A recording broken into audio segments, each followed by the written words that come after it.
us. Tour guides, dead dress code, flames and dust. Welcome to the pit, no refunds, no trust.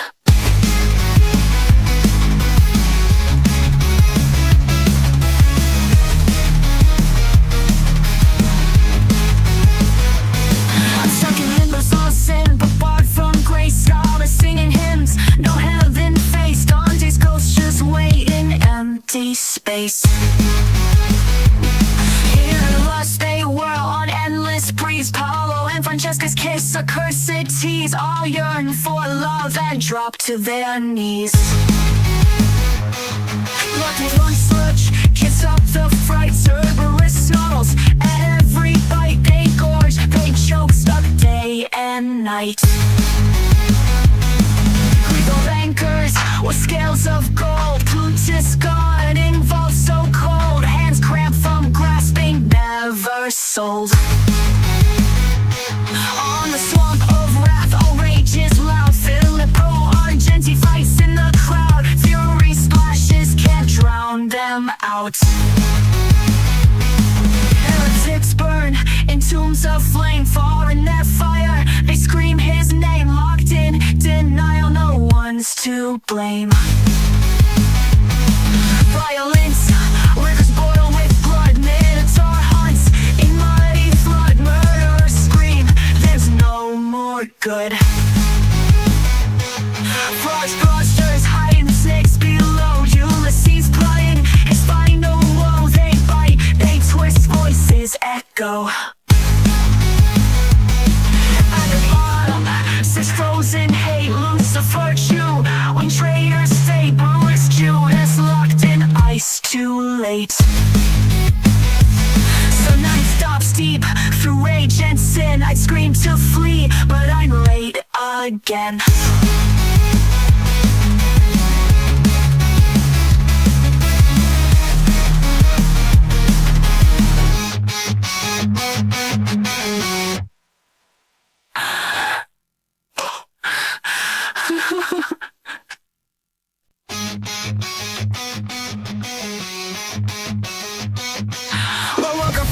And missed the rapture bus. Trying to Google legs in hell, but it's just us. Tour guides, dead dress code, flames and dust. Welcome to the pit, no refunds, no trust.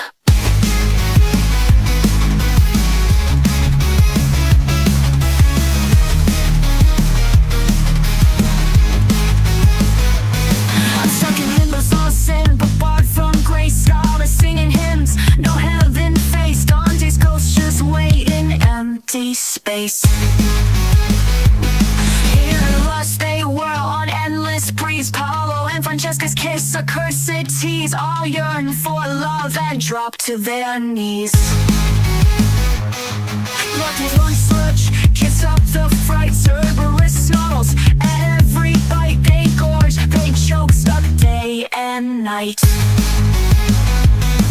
Lethal anchors with scales of gold. Plutus gone, involved so cold. Hands cramped from grasping, never sold.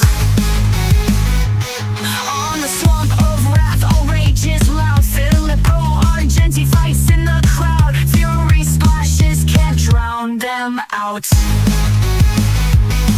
Heretics burn in tombs of flame. Far in their fire, they scream his name. Locked in denial, no one's to blame. Violence, rivers boil with blood. Minotaur hunts in muddy flood. Murderers scream, there's no more good. Fraudsters hide in the snakes below. Ulysses plotting his final woe. They bite, they twist, voices echo. At the bottom says frozen hate. Lucifer chew when traitors stay. Bruce Judas locked in ice, too late. So night stops deep through rage and sin. I'd scream to flee, but I'm late again.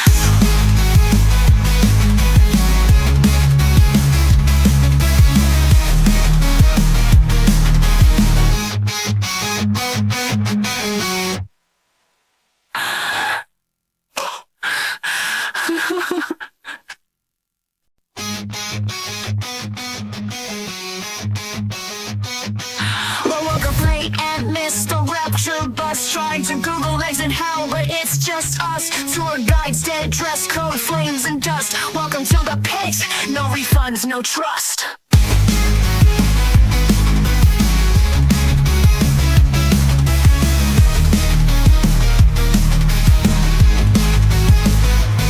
I'm stuck in limbo's all sin, but barred from grace. All the singing hymns, no heaven face. Dante's ghost just wait in empty space. Here in lust they whirl on endless breeze. Paolo and Francesca's kiss, accursed tease. All yearn for love and drop to their knees.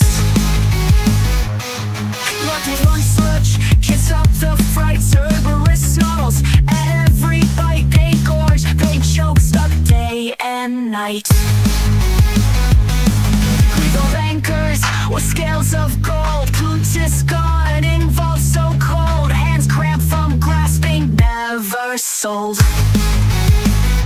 On the swamp of wrath, all rage is loud. Filippo Argenti fights in the cloud. Fury splashes can't drown them out. Heretics burn in tombs of flame. Far in their fire, they scream his name. Locked in denial, no one's to blame. Violence, rivers boil with blood. Minotaur hunts in muddy flood. Murderers scream, there's no more good. Frogs, monsters hide in the snakes below. Ulysses plotting his final woe. They bite, they twist, voices echo. At the bottom says frozen hate. Lucifer chew when traitors stay. Brewers Judas locked in ice too late. So night stops deep through rage and sin. I'd scream to flee, but I'm late again.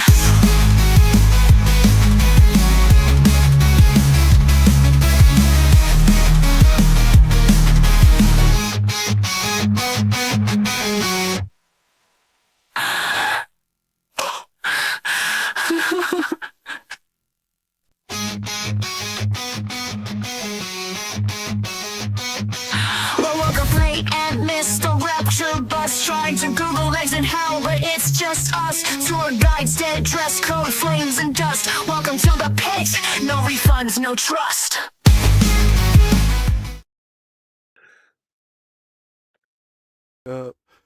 And welcome back. It has been quite a while, and there's some unfortunate reasoning behind it, but we are back for Canto 32 this week.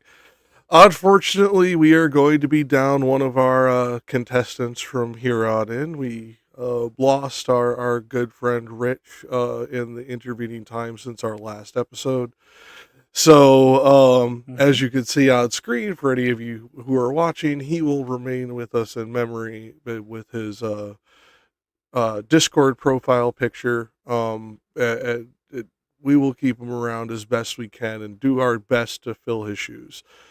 That being said, I'm Jack, and I have my two fellows, Despy and Adcom here. Say hi, everyone. Hello, hello. Howdy.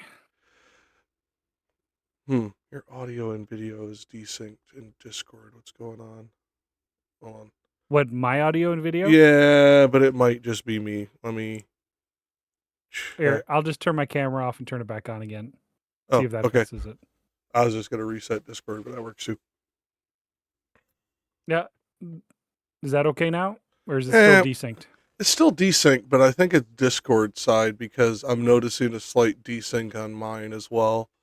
Okay, I'll just attribute it to Discord. That being said, right. We are back for Canto 32. We are entering quite literally the final circle of hell. This has been a very long run up to this point. We have gone through the previous 8 circles, the many bulges between, and all of the separation gaps, and many demons rode on the back of Geryon, seeing people split from balls to brains still walking around. It's been great fun. Dante was the greatest. Dante was I'm starting to wonder if he had some issues. from his time during the Ghibelline War. Because, like, yeah, as you think about some of the things he writes about, holy shit. Yeah. But that being said, we will carry on and try to fill Rich's shoes and figure out why my thing got all reset. Your what? I just looked over at whatchamacallit over at OBS, and my screen for the actual words on the screen were messed up for some reason. There we go. Yeah, gotta love fucking when OBS does an update and things move for no apparent reason.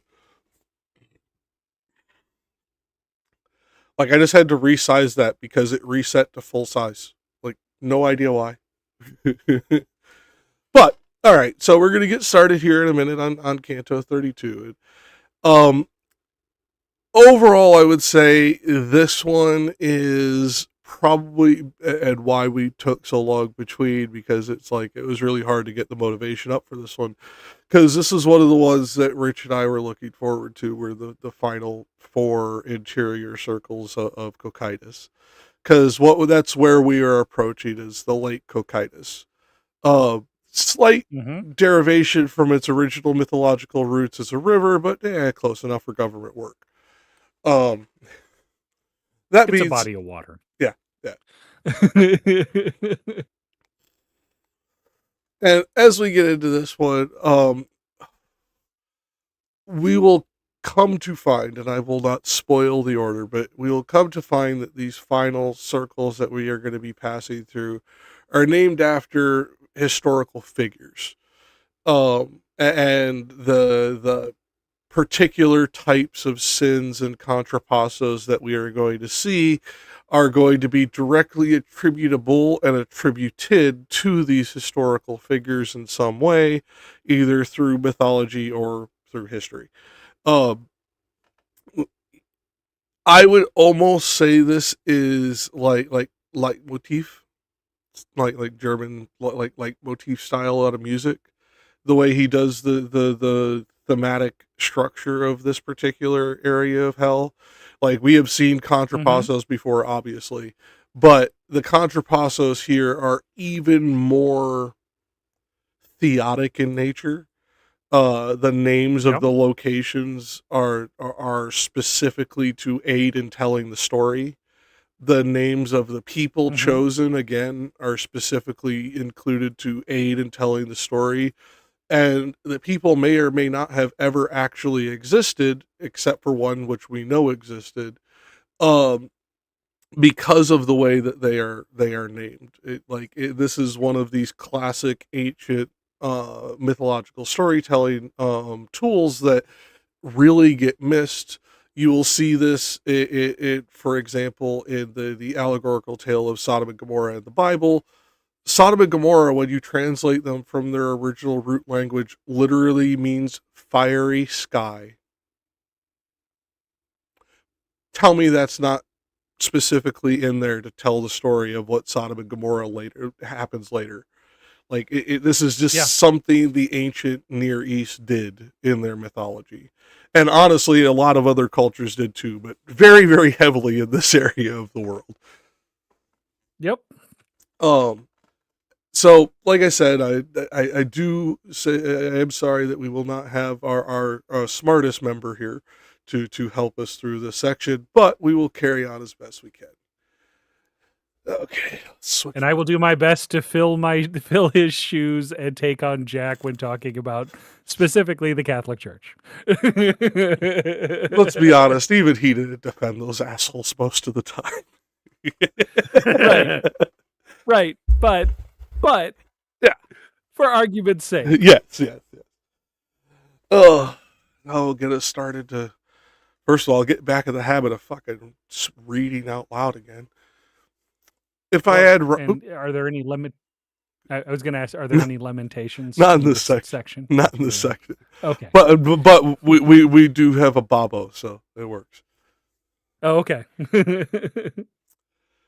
If I had rhymes both rough and stridulous, as were appropriate to the dismal hole down upon which thrusts all the other rocks, I would press out the juice of my conception more fully, but because I have them not without fear I bring myself to speak. For 'tis no enterprise to take in jest, to sketch the bottom of all the universe, nor for a tongue that cries for mama and babo. But may those ladies help this verse of mine, who helped, I fucking went fucking English there for a second, who helped Amphion in enclosing Thebes, that from that fact of the world be not diverse. But may those, oh rabble ill begotten above all, who are in place to speak of which is hard, or better ye had here been sheep or goats, when we had down within the darksome well, beneath the giant's feet, but lower far, and I was screaming till still the lofty wall. And now you know why I took this section, because this is a particular section that Rich would have been smiling the whole time he read, knowing the line he was going to get up to in the third or the fifth tercet. It is one of Rich's favorite passages of the Bible, and one of mine, because it is one of the easiest to use to show how somebody has misunderstood certain lessons within the Bible very clearly, and end up using their religion for harm as opposed to trying to help people. And it is the parable of the sheep and the goats. And I guarantee you, if you go back through the 31 episodes before this, we've talked about it before.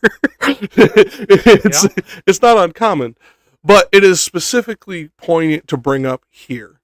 Because, first of all, we haven't been here for so long, and this is going into something that is widely misunderstood in modern colloquial speech. When you call somebody a sheep, and you are speaking biblically, you are saying they are a good member of the flock. When you call somebody a goat, you are calling them an outsider, a malcontent, a miscreant. You are calling somebody unworthy of the sight of God. It does not mean greatest of all time. That etymology did not come until much, much later. You're better off using the parable with the wheat and the chaff, or the rye and the chaff, than you are the sheep and the goats. But that's only due to modern colloquial English issues as opposed to the actual meaning of the parable. But yes, I agree. It is. I will not read the entire thing, but I will paraphrase it. It is essentially Jesus speaking to his followers, saying, "I was hungry and you did not feed me. I was without shelter and you did not house me. I was without clothes and you did not clothe me." So on and so forth, and pointing out to these followers that that you are without charity. Essentially, you are without humanism. And the reason that he does this, and they ask him, Lord, when did we, do all these things that you accuse us of? And he points out, if you ever do this to the least of us, I think he says mine, but, that you do it to me. Least of these, close enough. You do it to me. Saying, meaning if you do it to the least human, if you hurt even somebody, your greatest enemy in these ways, you have done it to him. And more specifically, he gives a very specific punishment for this thing. Hellfire. It is literally the only sin besides blasphemy that Jesus ever fucking says there is no coming back from. Yeah. And of course, as soon as you said a hellfire, my brain went straight to Notre Dame. Yeah. But I mean, it is one of two sins in the Bible that Jesus speaks on that there is no forgiveness from: blasphemy and lack of humanism. Tells you how fucking important it was to the ancient Near Eastern Mesopotamians and Jews. And it also tells you why people were like, were killed and like murdered by the state for blasphemy because it was considered to be that bad. And This is also moreover, why, oh, good. Sorry, well, delay it's also costs. why the church used blasphemy as a way to keep people in line at the same time too. True, but I wasn't going that far back because at this point in time where I'm talking, the church doesn't exist yet. The church is smattering groups of people that are getting sent letters by Paul in this time period. Like the Bible hasn't even been coalesced. What I'm getting at with this particular point is it was also something you could be killed for if you did not leave a portion of your field for the poor and invalid to pick from. This would get you killed. Now, I'm not going to sit here and say it was universal. Obviously, it wasn't. Dickheads fucking let their genes get passed down somehow. But it is one of these things. We have records of this happening. I can't say how consistent it was because we don't have consistent records from this time period. But we have records of farmers being murdered because they did not allow for a certain amount of their field for the poor and invalid of the community. Yep. Like, this is something that, the early Christians and Jewish Christian people took very seriously at this time period. Now, you could argue it was conditional because of the harsh environment they lived. You can come up with all of that other shit. I probably will agree with all of it, whatever you probably find. But this is a cultural thing that was very important. And it was still very important in the 1400s, or 14th century, rather, during Dante's time, because this was during the time when the Catholic Church was dealing with a lot of simony and a lot of plenary, not plenary indulgences. Plenary indulgences? No, that's the second one. There's one that's specifically bought. I just can't remember the word right now off the top of my head. But it is an indulgence and a forgiveness and absolution through purchase. Plenary indulgences? No. Jokes aside, but I'll remember the word probably after we get done recording.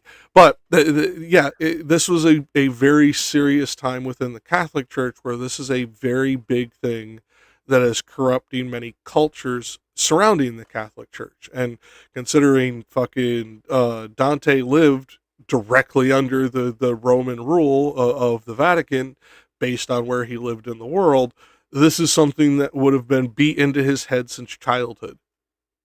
Because to the poors, to the everyman, the peasants, this was how it was taught. To the rich people, alms were something you gave if you felt charitable. Because we had different teachings between bishops and normal priests. But go on. What I was getting at with blasphemy wasn't like early church blasphemy. I was talking about Dante's time period and around where the church would actively use that as a tool to in essence get rid of people they didn't like, and actually this is where the concept of saying goddamn being blasphemy. Yeah, this is where the concept of goddamn being blasphemy comes from. Is I think that's 11th century, but close enough to get to this time period to be relevant. Because originally the whole concept of taking the Lord's name in vain had nothing to do with going Jesus Christ or God damn it when you stubbed your toe. It had to do with saying, I swear to God this is true, and telling a lie. That was the original meaning of that phrase.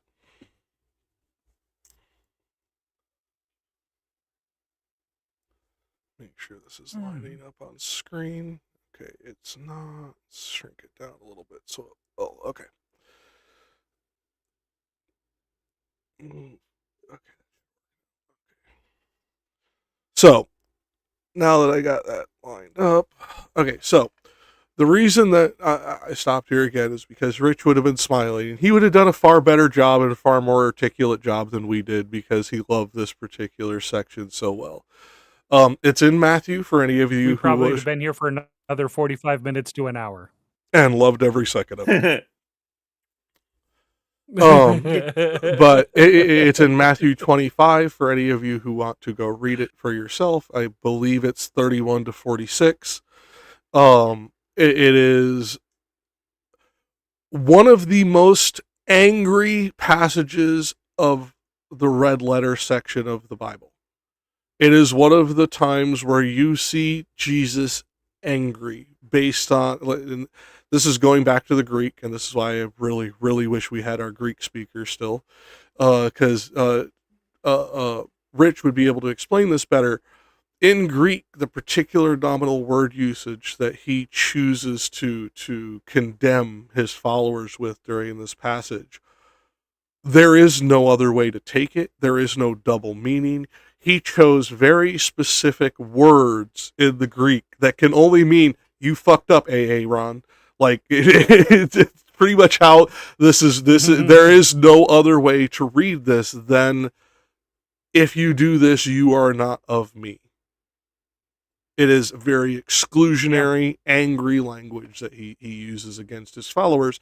And it's, again, one of very few times he does this, and the only other time he does it is during conversations about blasphemy. Mm-hmm. Because exclusionary language, as much as I have a problem with early Christianity and modern Christianity and what they do, with the way that the early first centuries would have been taught, anger was reserved not for your enemies, but for your family. And your family was not your blood, it was of those of the water.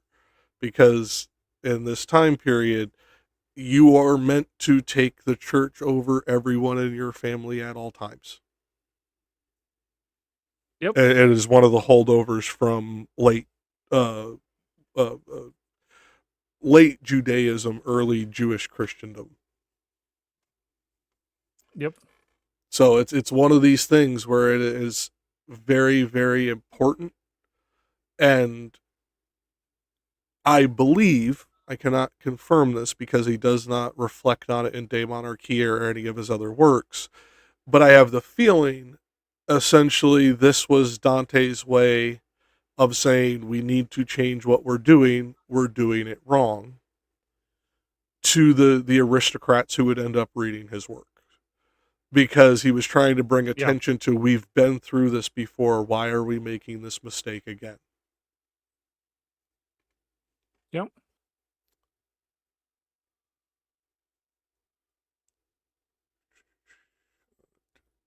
There it is.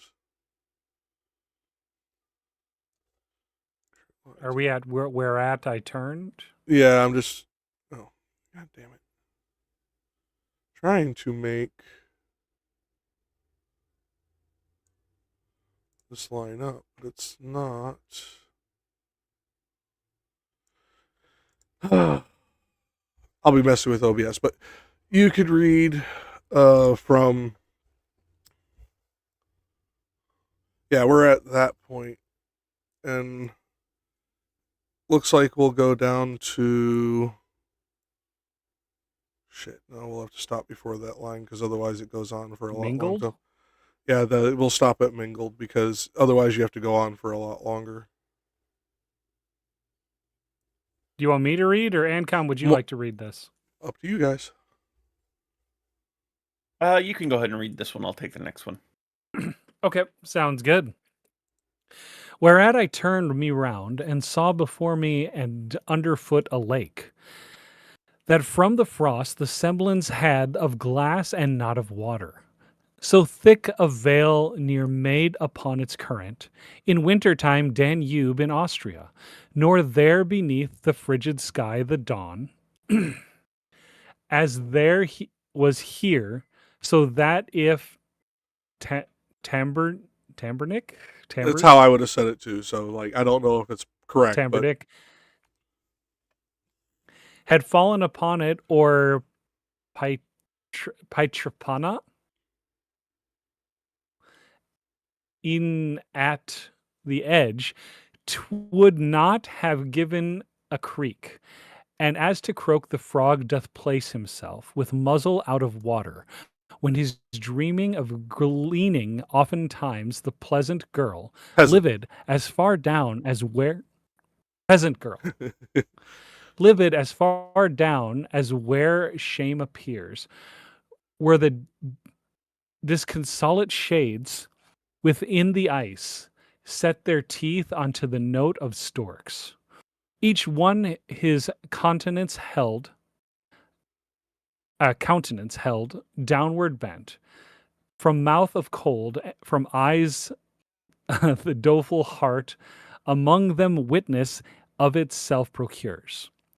When round about me somewhat I had looked, I downward turned me and saw two so close, the hair upon their heads together mingled. Okay, so to give you a visualization, because it's not any easier in the Italian, this is essentially people walking around bent double. This is so imagine straight-legged stork walking people with their faces towards the ground, bent at the waist, eyes downcast, etc. This is a pose that you will see in a lot of medieval art, not because they're depicting this portion of hell, but because they're depicting defeated warriors coming back from battle. You will see men at arms in this pose in like tapestry paintings and stuff like that. I don't remember which culture it started in. I don't think it was Italy or Rome that this started in, but I do know that it is common across medieval Europe.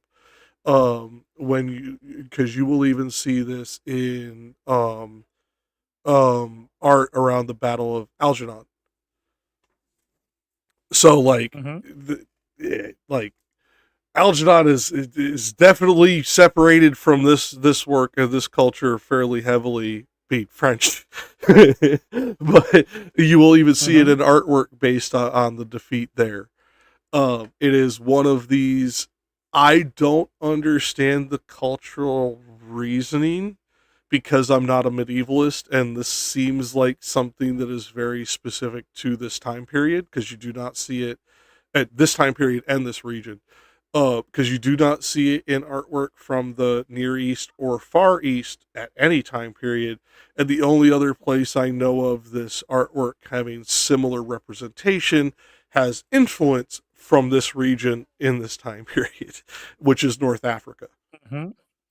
So it's all I remember. I wish Rich was here. He'd probably remember better than I. But there is a cultural reasoning behind this that was very significant to indicate defeat here, is what he's showing. Now, hair upon their heads mingled together, that part I think is meant just more for visual,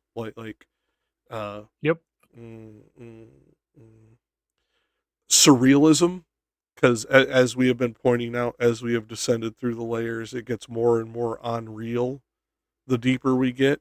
Right. It also could just be poetic to say that they were standing really close.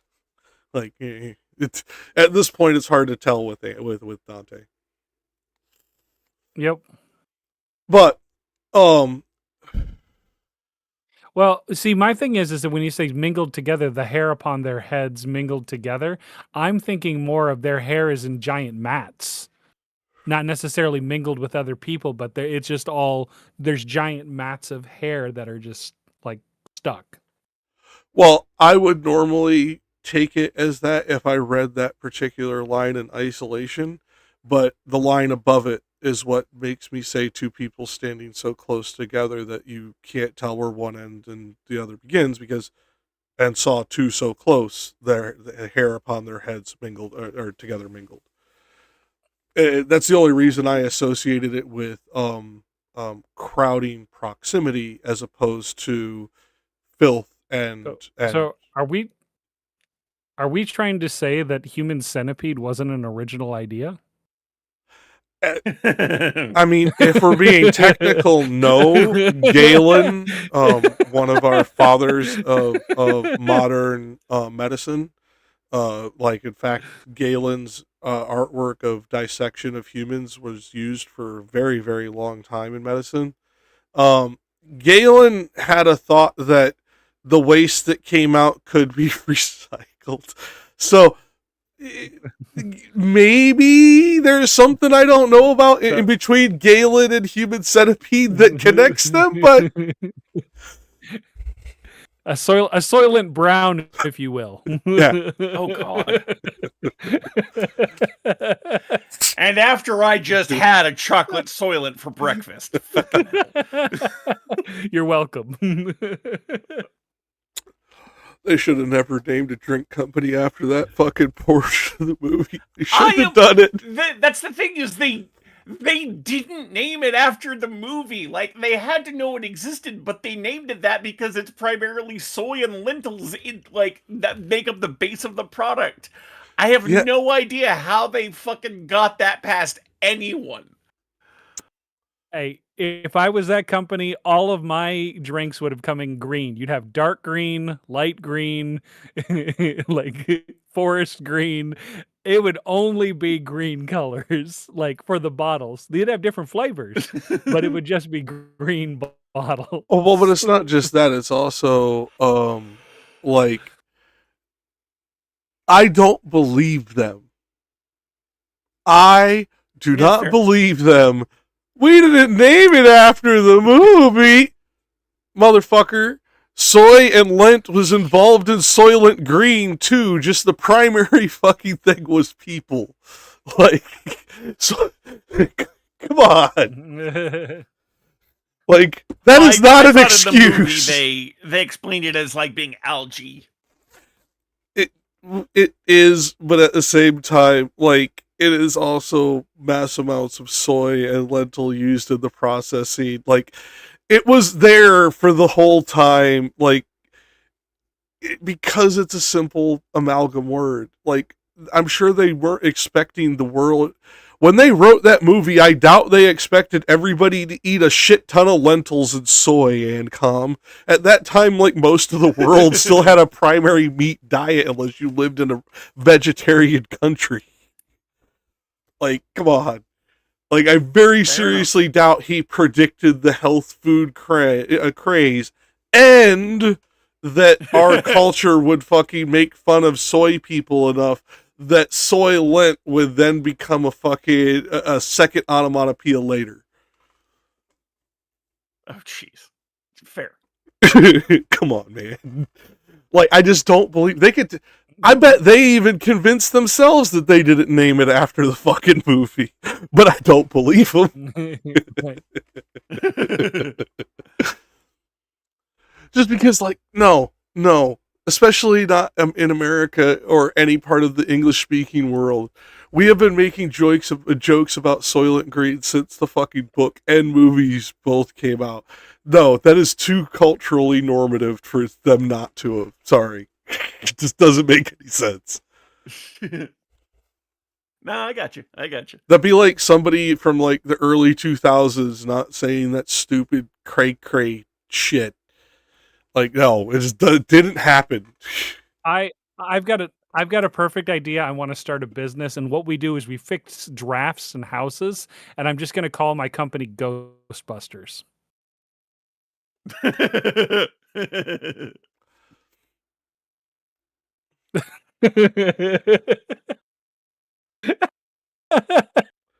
sad part is it would work. I hate capitalism. The sad part is that would work. The sad part is that it would work.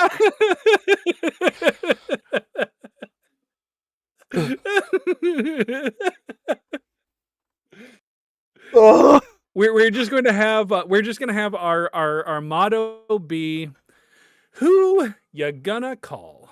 And that's how it's going to be said.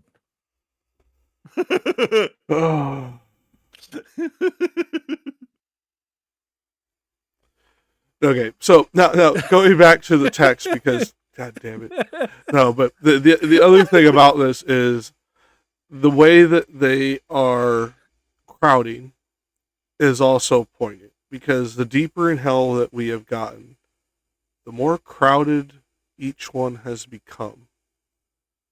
And Rich and I would be arguing right now over whether or not that's due to the closing proximity of the finite funneling walls or the prevalence of these sins and which one Dante meant. personally, based on the way that he has gotten more and more condemnation in his character's voice as he has gone deeper, I personally think it's because he believes that there are more people in these sections, despite them being the deepest, darkest, most horrible sins you could commit. And I know that he would argue with me on this because he argued about me on this in the last circle.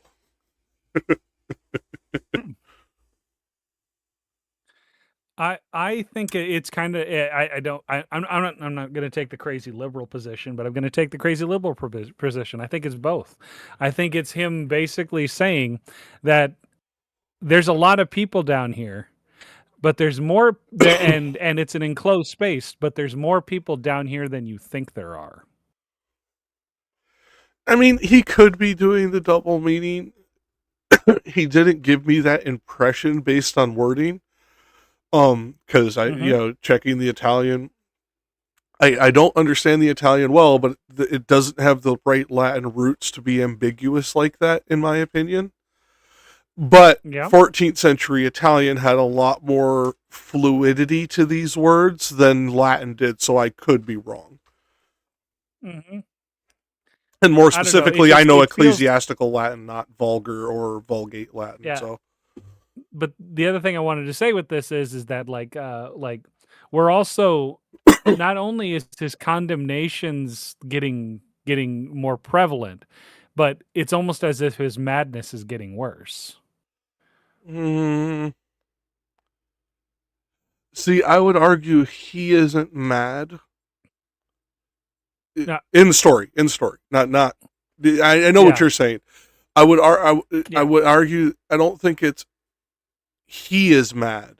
He is adapting to the madness around him. Only distinction I would make between what you said on that one. Okay. Because he is not actually losing his mind. He just doesn't have the words to explain what he's seeing and doing. The acid trip is getting worse. Yes.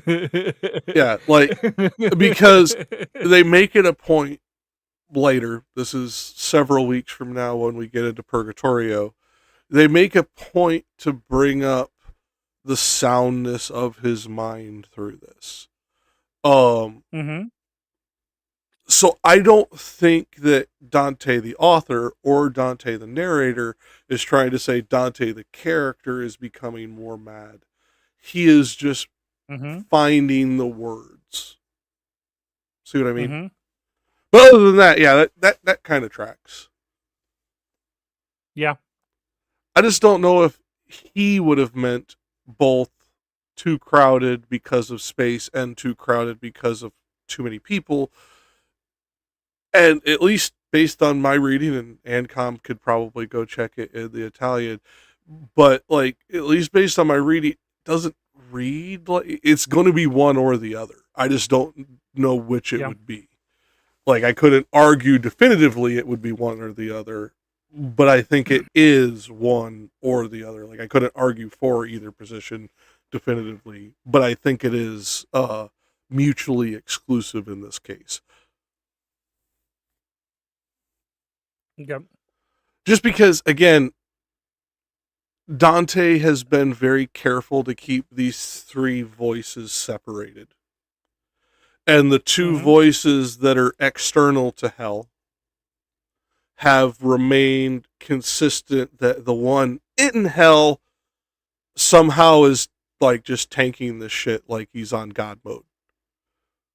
That could be a little bit of self-aggrandizing wish fulfillment. It could be plot device just to keep the story going. I don't know. But it seems to be consistent up to this point. He could be full of himself and saying, I'd survive hell type shit. I don't think so, based on other sections. But it could be he's that arrogant.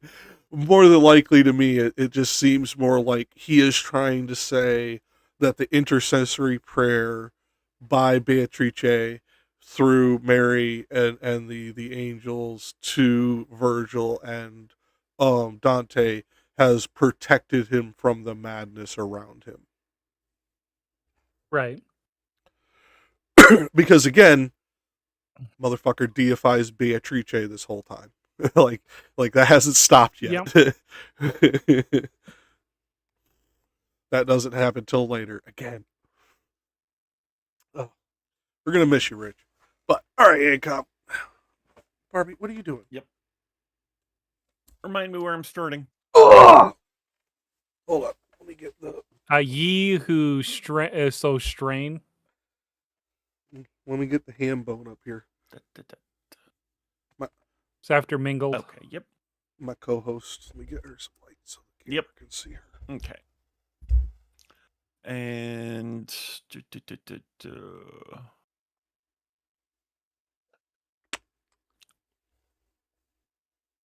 and it looks like I'm going until so with his head I see no farther forward seems a good breaking point. Or all the way down to and wait Carlino to exonerate me. It's a little bit further down. Yeah, I'm looking for it. Ah, there it is. Yeah, that'll work. Okay. Back to where I was.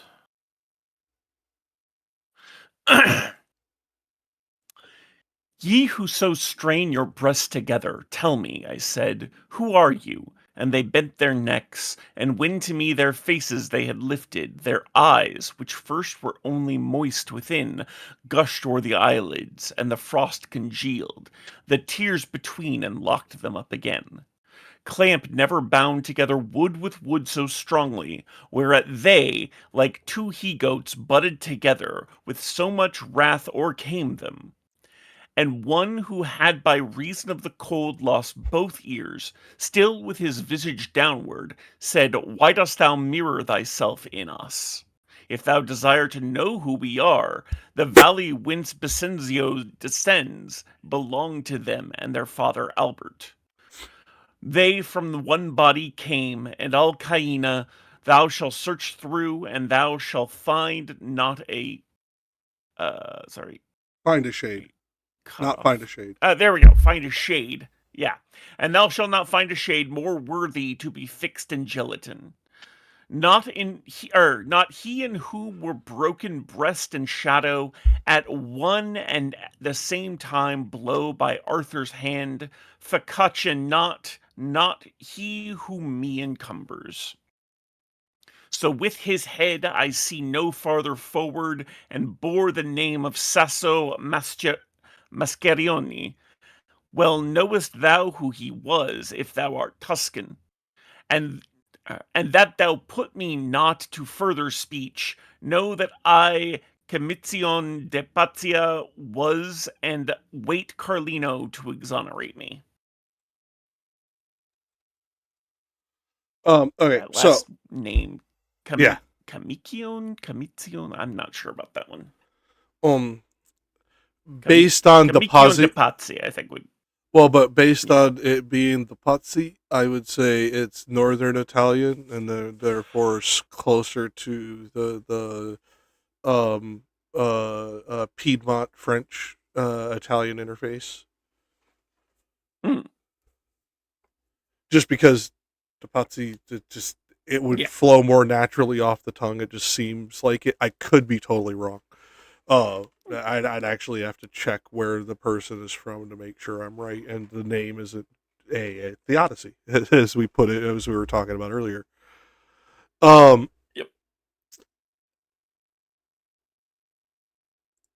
And the whatchamacallit, not that. Where's my notes? Well, they did make reference that it was so cold that the guy lost both of his ears. Yeah, and Mascheroni is a artist. I'm trying to find him in my notes. I'm not finding him. I forget if he's a painter or a sculptor, but he's a French artist. Is who that person is? Sassolo Mascheroni.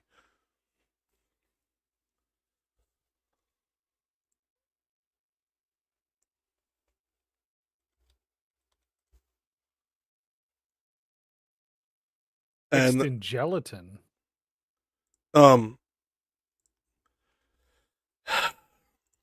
Going to our medieval torture methods now. Fixed in gelatin, if you are going to do this in a shall we say PG version.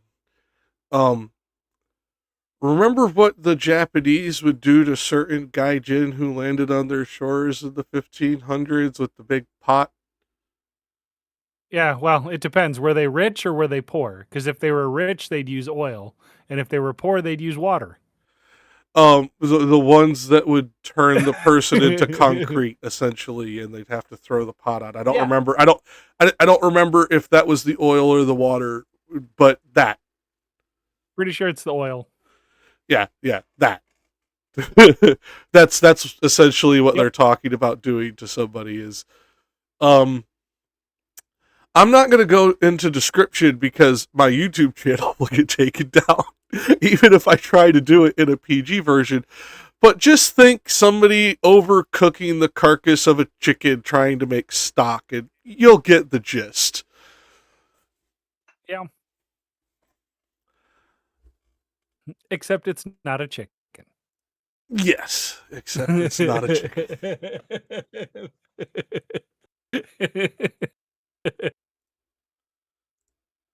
And it is the reason that this person is here. Where is he? Painter. He's part of the Florentine Toschi family, and he is in this hell. Cameras are off on YouTube. Yeah, it's because I have my. It's because I have my notes open and it covered the Discord screen. It is he is a painter, and he is in this circle of hell because specifically he betrayed his family to the point of their death. I don't have specifically how he betrayed them, but just that he resulted in essentially his family's annihilation. And to go into my Catholic education, there ain't a whole lot of fucking crimes that the church did that for. So I'm just gonna say that this betrayal probably also involved betraying a church family member, like a brother or an uncle who was a cardinal or a bishop, and he got extra fucked. But family annihilation was not the normal punishment in Catholicism, even at this fucked up time period in history. Yeah. So, I don't know what his crime was specifically, but it could not be too many things. Yeah. Furthermore, Carlino, the reason I had you stop there beyond it being a natural point in the speech, the way this is worded, I don't think Carlino is a person. I think Carlino is a nickname, so to speak. I mean, a person, but not like their name specifically. It is almost like they are giving a diminutive name to somebody they respect, like you know, your best friends with the big guy you call Tiny, that kind of shit. Like it feels more like that. Yep. Where it's a nickname. I looked it up. Oh, okay. Good. Yeah, so it is sort of a nickname. It's referring to Carlo de' Pazzi, who was called Carlino to distinguish from his father Colonne, who were members of the Pazzi di Valdarno family. And so I only know that's part of the Toschi this is a family person because that is that's a big family. Yeah. Yeah, so it is a nickname, but it seems he was likely known as Carlino to most people. Well, that may be, but using this kind of diminutive, I think, was intentional to draw that familial connection, because Dante is very specific when he uses nicknames and when he uses proper names. So I think he is trying to give the reader, Dante the author here, mind you, I think that is trying to give the reader a sense of familiarity to make them introspect of, could your contrapasso be to be here?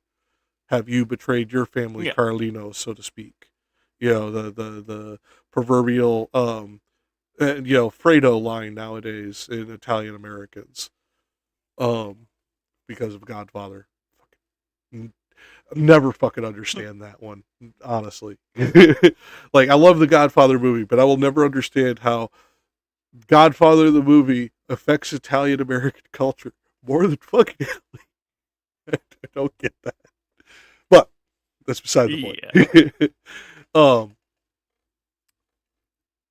I think he's trying to give that sense of familiarity. I think I need to let my pup out. She's being rambunctious. But I think he's trying to give that sense of familiarity of, who would you call on as your lawyer in hell? Who would you call on to exonerate you from these vile betrayals that you were accused of? Or are you actually guilty of them? It's that, like I said, it's the Fredo line to modern Italian Americans, because you say that, or to somebody like me or Rich, et tu Brute, that line of make you think about it. Are you this person to betray your best friend? Are you this person to betray your family? Okay, I'm coming. The other thing is he might be saying with more familiarity because he doesn't have family. Well, his none family that are alive. Well, yeah. right.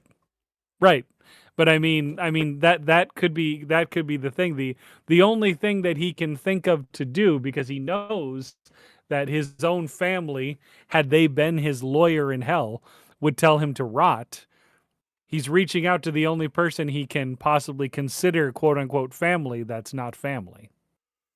Yeah, maybe. Pardon me. Okay, and now the last thing I want to talk about in this section is the tercet.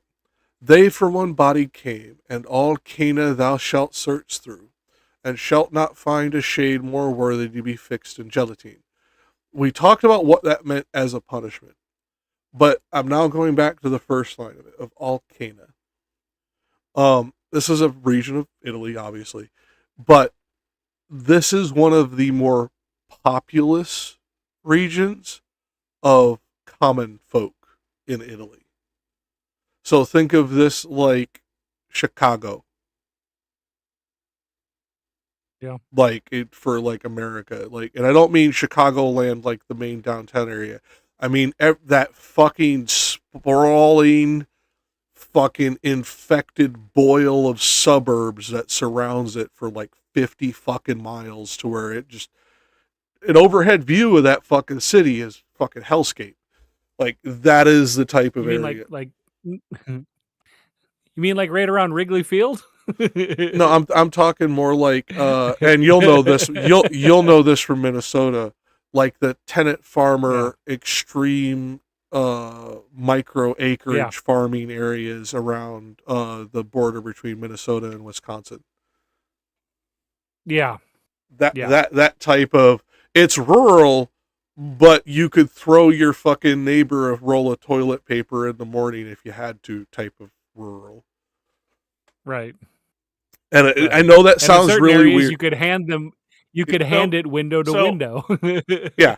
I've been looking this up in the commentaries, and both Musa and that Longfellow indicate that Caina is the first of the 4 divisions of this, the 9th circle, and takes its name from Cain, the first fratricide, that being Cain. But Cain it's also Abel, and like.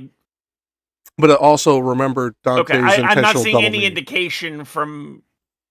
Fair enough. I'm not seeing any indication anywhere that. I think that's because region Italy. Well, the only reason I know that is because I know it from French literature. This is again along the border of Italy with France. Like, this area is a extremely prosperous region that touches another area that has a regional name that predates it being Italy or France. That's why I'm bringing that up. But other than that, yes. This is a circle of hell specific. I was hoping we were going to wait to expose the Cain portion later. Damn it! But you're right. Well, yes, sorry. that's fine. I'm sure Rich probably would have done it to me too. So that's why I'm smiling about it so much. Fair enough. But this circle is about the first fratricide. This is about betrayal of family. That is it. Literally, every circle or every section within the circle, because if you go based on the layout, the way it is described, we are no longer descending through concentric circles. We are circling through quadrants of the lake, so to speak, based on the way he words it.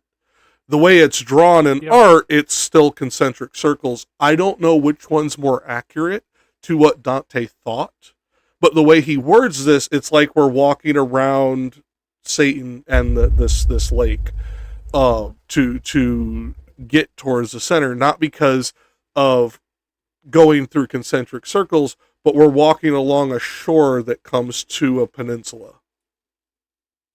You know what I'm saying? Because we're not walking through the waters. Yeah. We're not walking over the frozen water. We are walking still on land during this time. So the way it's described, I was hoping we'd get to the end of the to get to the whole point, because that is what these circles are. And it is a slight spoiler, but if you watched our last episode, me and Rich talked about this as well. The 4 remaining sections of hell are named after 4 people in history, and each one has a very particular European cultural relevance that is not the same necessarily for historical relevance to what we would understand them today. Cain, we don't know if this person ever truly existed. There is a lot of scholarship who say he never existed. There's some scholarship who say he may have existed and been legendized. I do not know which one is correct. But culturally, too, where his name comes from is not the same to what it means in Europe at this time. In this time period, fratricide is considered second only to blasphemy, because turning on your family is turning on your wealth. And unfortunately, wealth was, even at this time period, all too important. Yep. So like, what's interesting, I'm rereading back through this, and 55 through 57 say, if thou desire to know who these two are, the valley whence Basenzio descends belong to them and their father Albert. So it's apparently talking about the brothers Alessandro and Napoleone, sons of Alberto degli Alberti. That's aren't they what? Winemakers. Oh, I said Vintner because it's the word that comes to my brain. I'd have to go through and find my notes on that. The commentary is not really mentioning anything, but he's saying that these two are here in this, what Musa translates as frozen aspic, which I find hilarious because aspic is disgusting. Anyways. I can't disagree with you more. It's very tasty. It's just got a disgusting texture. Fair enough. But he's saying no one else in this region called Caina for, Cain, is more worthy to be in this place, in this, in this gelatin that they are apparently all trapped in, than these two brothers, including, and he doesn't mention them by name, but he clearly references Mordred, the Arthur's half brother of King Arthur. One and the same blow by Arthur's hand, because Mordred was thought to have betrayed Arthur, and even at this point, Arthur was considered to be, almost in, like, he was like King David levels of holy. Yeah, he fucked up a couple of times, but by and large, he was, the best of us, sort of. Yep. He Arthurian also legend. fucked up a couple people. So, Well, but the thing is people forget And how then- poignant the Arthurian legends were, because we had dismissed them as mythology. Most people don't realize he was a real person that got legendized. They don't realize that at all. Same things happened with with Han Dynasty stories in China as well. There's so many mythical characters that historically existed, but the feats that are told about them in legend are hard to take. Like, because Han Dynasty is like what is it? It's like 300 BC, I think. Is when the Han Dynasty takes place. Is it 380 or 300 BC? I don't remember, but when you said BC, it felt wrong. But that could just be my autism, because you didn't say BCE. I don't know which. Right. So anyway, if it was gonna be Arthur, it would have been 300 CE. So right. But what I'm saying is, with the Han Dynasty in China, you had what is it? The whole epic of what happened during that time period with the warring three kingdoms. Like, if you've played any game that's been about the three kingdoms, or heard anything about the three kingdoms, then you probably heard part of the story, whether it be through a game or through any form of mentioning it. And the funny thing about it is the majority of the stories written about the people from that era came in around like the 15th and 16th century in China. That's where the majority of the works came, where it's already been like 1200 years removed. Yeah, apparently same legend. Both answers here were correct, because the Han Dynasty lasted from about the 3rd century BC to the 3rd century CE.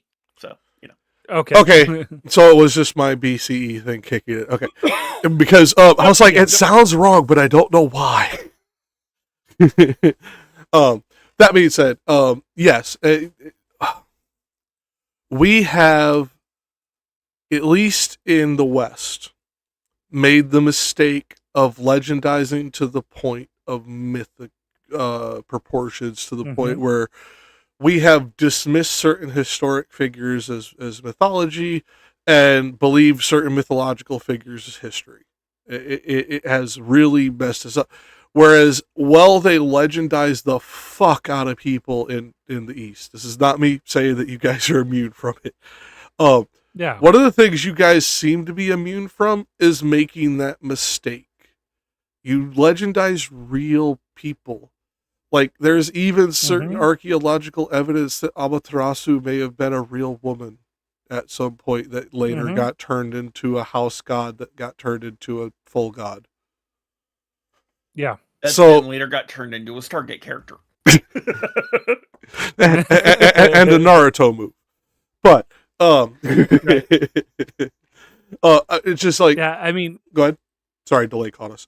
What I was gonna say is you'd have things like with like the like sword in the stone aspect, or having the what is it, the lady in the lake giving like the sword to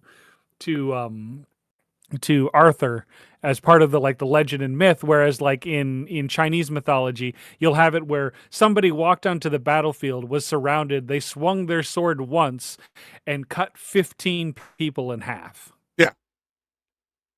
Or they stood on one foot for 40 days holding a stump. Blah, blah, blah. Yeah, that shit.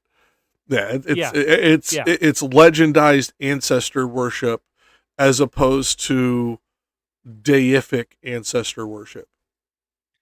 And the funny thing is that like these battles with these people actually happened, but the thing is it's like they know who won the battle, and like how many people were lost, and like how many, and like what happened during it, and depending on how badly somebody lost will determine how grandiose the story actually is, or how bad, or how how good someone was at winning will determine how California. grandiose the story is. Like is what is it? Mythified. The ones where you see kind of like the least amount of like quote unquote mythology put into it are the ones where it's like a close defeat or a close a close win. Oh, I can't find the clip real quick. I was about to play Peter Thulis as the monk from Dragonheart, because that's essentially what we're talking about, is what that character did for Bowen. And whose blood will stain the ground. It's that's what you're describing. Is historians in this time period very rarely ever saw the battles, very rarely ever interviewed an eyewitness to the battles. They had to take the folklore around the battles as their starting point more often than not, because very few people had traveling historians with them, because writers were learned people, and learned people didn't get on fucking horseback and go towards bloody battle. They had their robes and their crosses and their well, I mean, if 500 people go off to war and 450 come back with stories, you're I agree. You're definitely going to be taking those eyewitness accounts and creating a legendary piece from it. But the other thing is that if you have 5 people go out and then only 15 come back, you're also going to have some grandiose stories as well. Well, but and here's the other thing. As somebody who has been not in that kind of battle, obviously, but been in like some scrums with more than one person involved,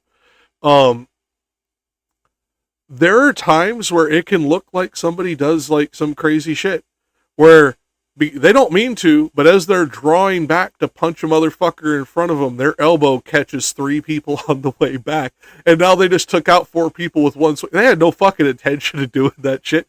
They couldn't have known that those people were there. They were just punching at the person who was punching them, and crazy shit happened. And we have to allow for certain levels of, he swung his sword and cut down 4 people. He didn't know about the other 3 behind the first guy. Right. Like, he just brought it back, stabbed one in the face, and hit another one. Yeah, I'm making it slightly comical, but the reality is, in a scrum of battle, even orderly battle, things like that are going to happen.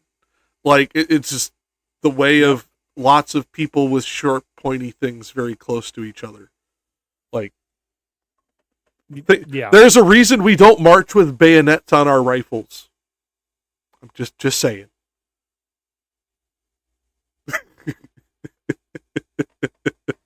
Even when we still issued bayonets. Bayonets. Yes. You still have to fix them. They don't come prefixed. Yes, we learned from the Romans, and actually this is where like that whole meme of people think about ancient Rome all the time, to a point, because Rome affects so much of our lives in modern times, because of how much it influenced every culture that it oppressed. That's why the gladius and the pilum were so short, is so that they wouldn't stab their people as they marched in fucking legion formation. Yeah. Oh, come on, Jack. You know that the Romans brought democracy to those regions. I mean, here's the thing. I can agree that is a true statement and still say, fuck those people. See, I'm not even sure you can say they brought democracy there, because ultimately democracy was limited to Rome. Democracy in its original form was an aristocracy, and we can't escape that. Well, yes, but the point that I am making is that you could only be a voting member or an elected official if you were physically in Rome, the city. They didn't have any sort of democratic structures outside that. They had governors. Yeah, and those governors had democratic structures within those cities still. Like, just because they didn't elect their governor, and governors were appointed by Rome, does not mean that they did not have democratic structures within those nations.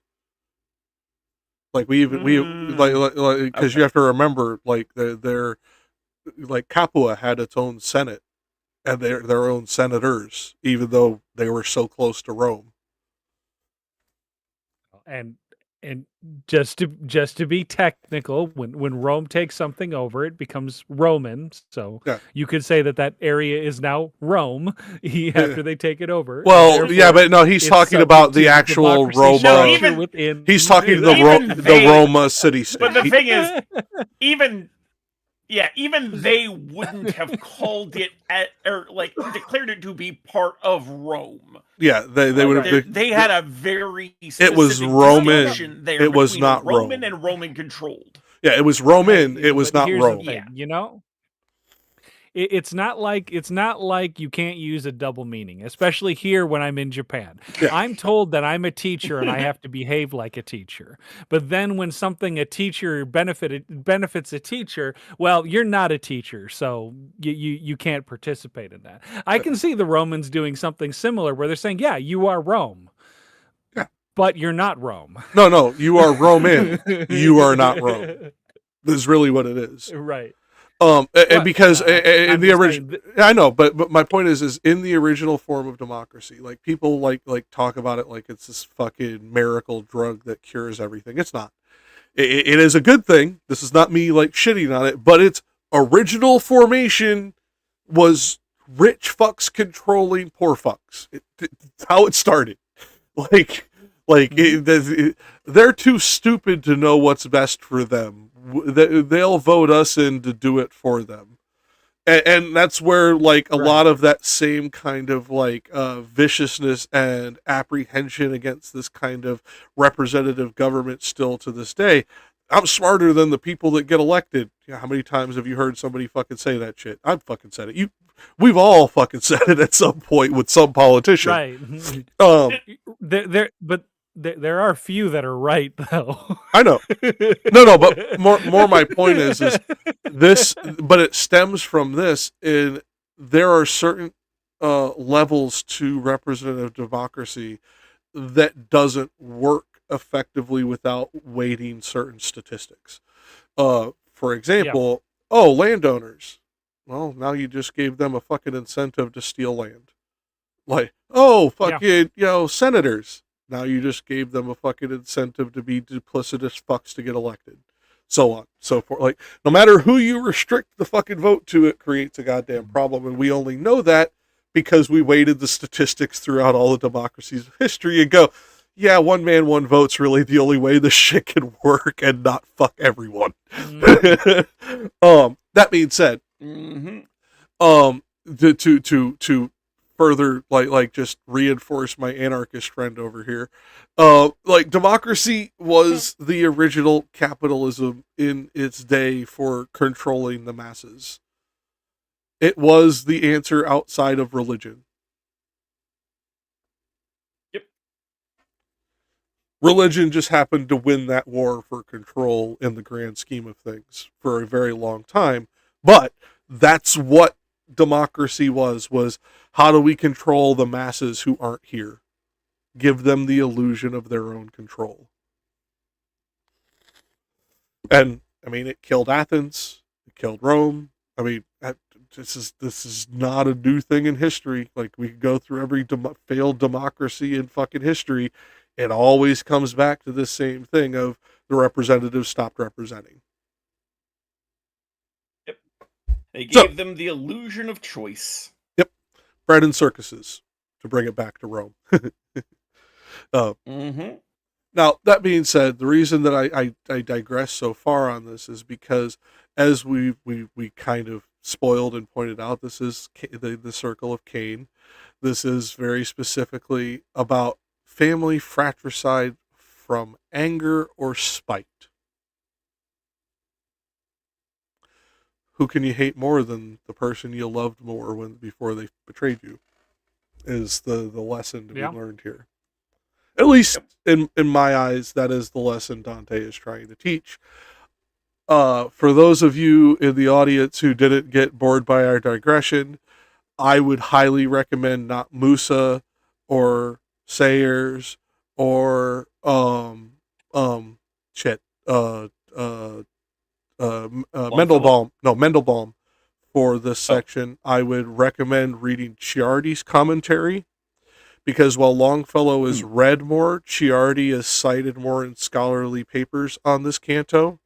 I cannot firmly establish why, but more than 2-1.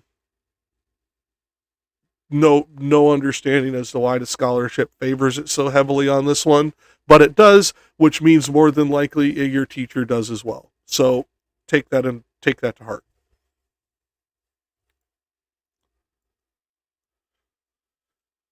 We could just be idiots on the internet and wrong. Take that into account.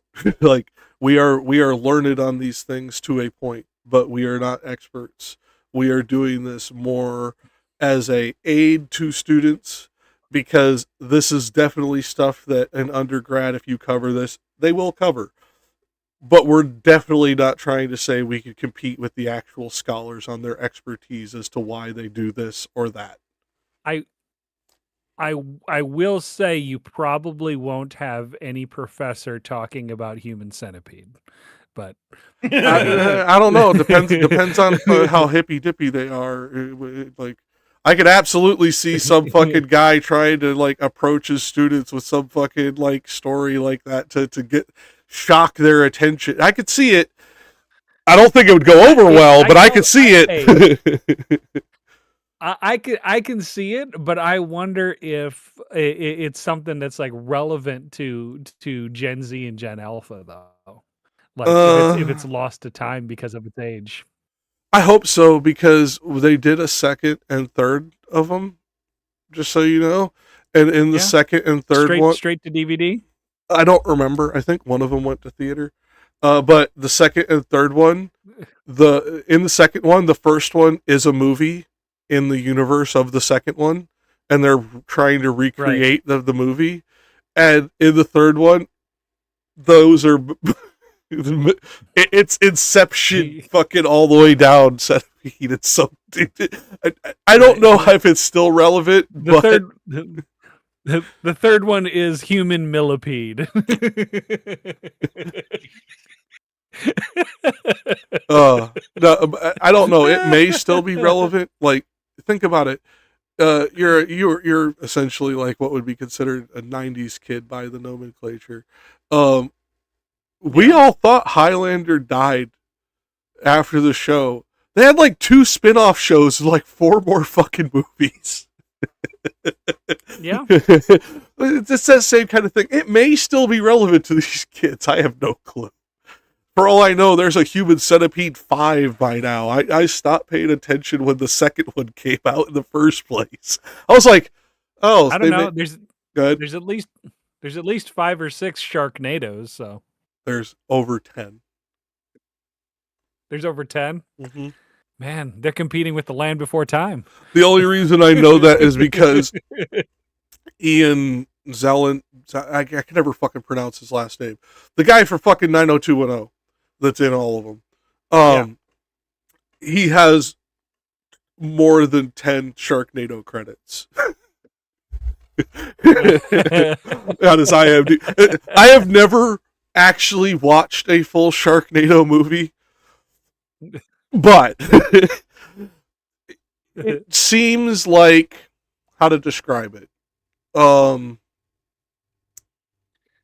I think a Sharknado movie is a perfect segue into Purgatorio. Yeah, so we'll get there in a second, but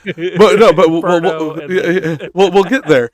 But my thing is, Sharknado to me felt like the '80s movie The Stuff or Attack of the Killer Tomatoes. Yep. And I'm all fine. I'm all for silly stuff, but I can only take so much silly. Like, honestly. Or what is it? Killer Clowns from Outer Space? Yeah. It's that kind of campy, just like I'm sure it would be funny. Like, I laughed at the dumb shit in Eurotrip. I'm sure there's funny stuff in it, but I just sat there and I'm like, do I want this infecting my brain? No, I'm good. I'm good. Now, that being said, I think getting back to the reading. You go ahead and read. I'm going to take a quick bio break. Yeah. I will say, getting back to the Dante, the narrator in this one, or Dante the author rather than Dante the narrator, I believe he's trying to soften this with more familial tones, as I said, because the more surreal he gets in his descriptions, the more normative he gets in his spoken word as the character. And I think that is a directional intention of Dante the author for Dante the narrator and character, because of the fact that he is trying to juxtapose the surreal with the real. But, on to the reading. Makes sense. Then I beheld 1,000 faces, made purple with cold, whence o'er me comes a shudder, and evermore will come at frozen ponds. And while we were advancing towards the middle, where everything of weight unites together, and I was shivering in the eternal shade, whether 'twere will or destiny or chance, I know not. But in walking among the heads, I struck my foot hard in the face of one. Weeping, he growled, "Why dost thou trample me?" Damn it, I just went fucking full medieval. "Why dost thou trample me?" Unless I added the thou'st. Unless thou comest to increase the vengeance upon Montrapeti, why dost thou molest me? And I, my master, now wait here for me, that I through him may issue from a doubt. Then thou mayest hurry me as thou shalt wish. And the leader stopped, and to the one I said, who was blaspheming vehemently still, "Who art thou that thus reprehendest others?"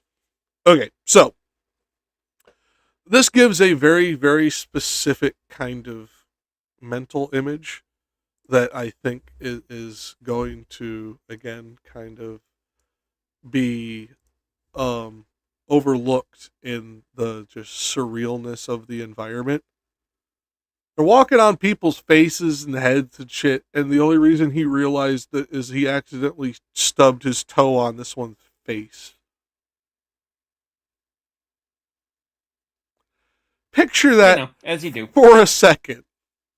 And if you can't envision it, there's a particular scene in the movie Hotel Rwanda where Don Cheadle, as Paul Rusesabagina, and one of his co-workers from the Hotel Michelin are going to pick up supplies, and they're driving down this one road trying to avoid like all the crazy shit that's going on. And the road gets really bumpy, but it's foggy, and they don't understand why the road's bumpy. They think they ran off the road or something's wrong. And it's not until they get out and start walking that they realize they've been driving over bodies for like the last mile.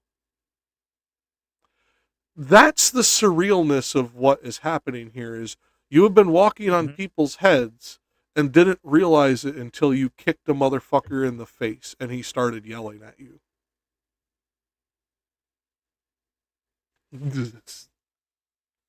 Yeah. The other thing is that like what like walking when you walking on, well, you know that when you touch someone else's skin, you can tell that it's skin. Usually, yeah. I can only imagine like what that must have felt like to walk in sandals on here and then realize in sandals and then finally realize that you've been walking on human beings. And well, I don't think it's as shocking to Dante, the character, because I think he realizes it. I'm doing this for the reader because I don't think they realize it. Right. I mean, like at this point, Dante has seen like a bunch of crazy shit. Walking on people is going to be like the least of his worries. Exactly. Like that's why he's like, just no, hold on, let me talk to my master here. Hold on, I'm going to talk to this motherfucker real quick. You know, it's almost like, hold up, Wody, I got to talk to this guy who just asked me for $1. Like it really is that fucking silly fucking frat movie. What was it? It was one of the ones in the Van Wilder series. I can't fucking remember now. It's not Animal House. It's not. No, it's one of the ones after fucking Ryan Reynolds left the franchise. I just can't remember it. It'll come to me later, probably. Oh, okay. Because is it Old School? Yeah, Old School. Thank you. Where they just kind of stop in the middle of the fucking road to like completely interrupt the story to have a complete side story with a character they accidentally fucking run into type shit. That's essentially what's happening here. Yeah. That is surreal to like anybody like not in hell. Yeah. So like that's why I bring this up, is because like we overlook a lot of this stuff because we have crazy shit like The Boys and Invincible, and like they have like, people do not really picture the horror so much in like physical terms anymore. They will almost cartoonify it and therefore remove some of the emotional impact of envisioning it. That's why I wanted to bring this particular scene from Hotel Rwanda up about it, is because to the reader, this is the first time you realize it. Dante realized it when he's talking about the two heads matted together, so to speak. That's when the character realizes what's happening. We don't realize it till this, as the reader. Yeah. And that in 1300s, where you don't have all of these CGI and animated like visualizations that you can kind of conceptualize it around.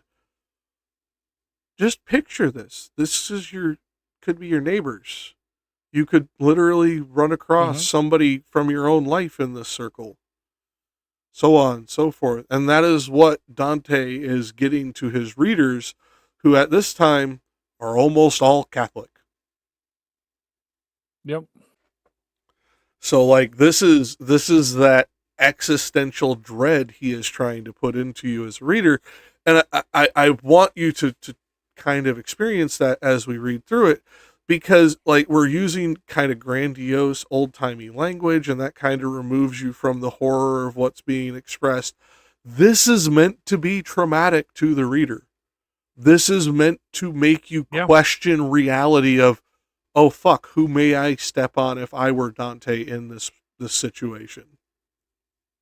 So right, and furthermore, Mantrapetre, because my fucking pronunciation sucks because I don't speak out enough anymore.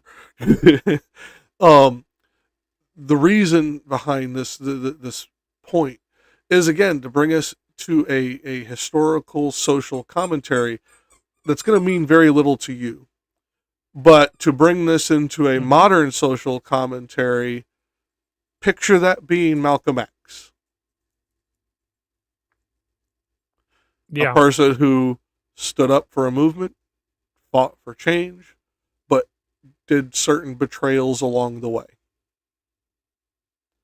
That's the kind of... I'm being very flippant here. I'm being very, very hyperbolic for the sake of brevity, because I've already digressed enough.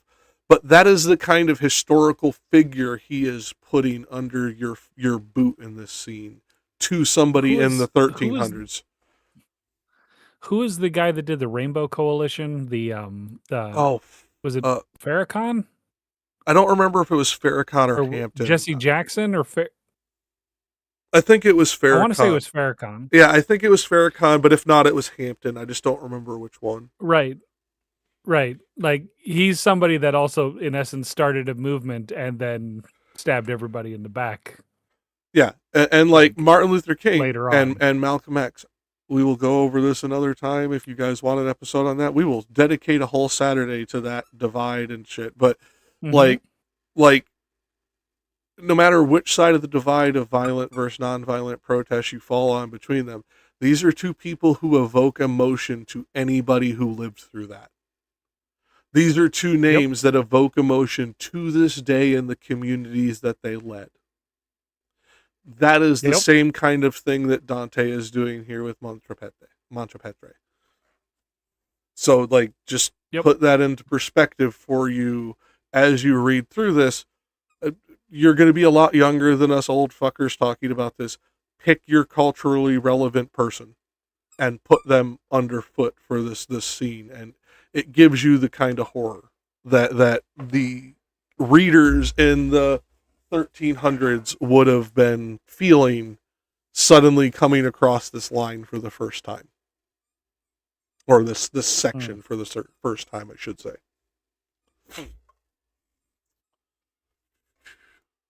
Okay, so this, check my alignment on OBS. Okay, OBS is good. Okay, so now Dante, he's saying, who are you to do this? Because this is a culturally relevant thing, yes, but Dante, the character, obviously Dante, the writer, is well aware of this person. Dante, the character, is supposed to not be aware of this because of when he is supposedly going through hell. This is before he writes it, so to speak. The way he wrote this was as a flashback. And so, like, he is writing this as if his character is learning who this person is for the first time, as he would have done in scholarship, and then giving you a poetic visualization of this thing. Again, now to bring you out of the existential dread and horror that I just put you in, we can get back to the reading, which is going to be much, much more flowery, less potentially trauma-inducing. And I'm sorry ahead of time, or belatedly, so to speak, because the way that this writing is, if you are not emotionally or sophistically moved by it in some way, you haven't understood it. To quote a famous physicist about quantum physics, if it hasn't confused you utterly, you haven't understood it. And I know that sounds really counterintuitive, but it should make you feel confused and make you have to battle with certain internal biases and internal frameworks you have created for yourself that may or may not be accurate. Okay, Despy.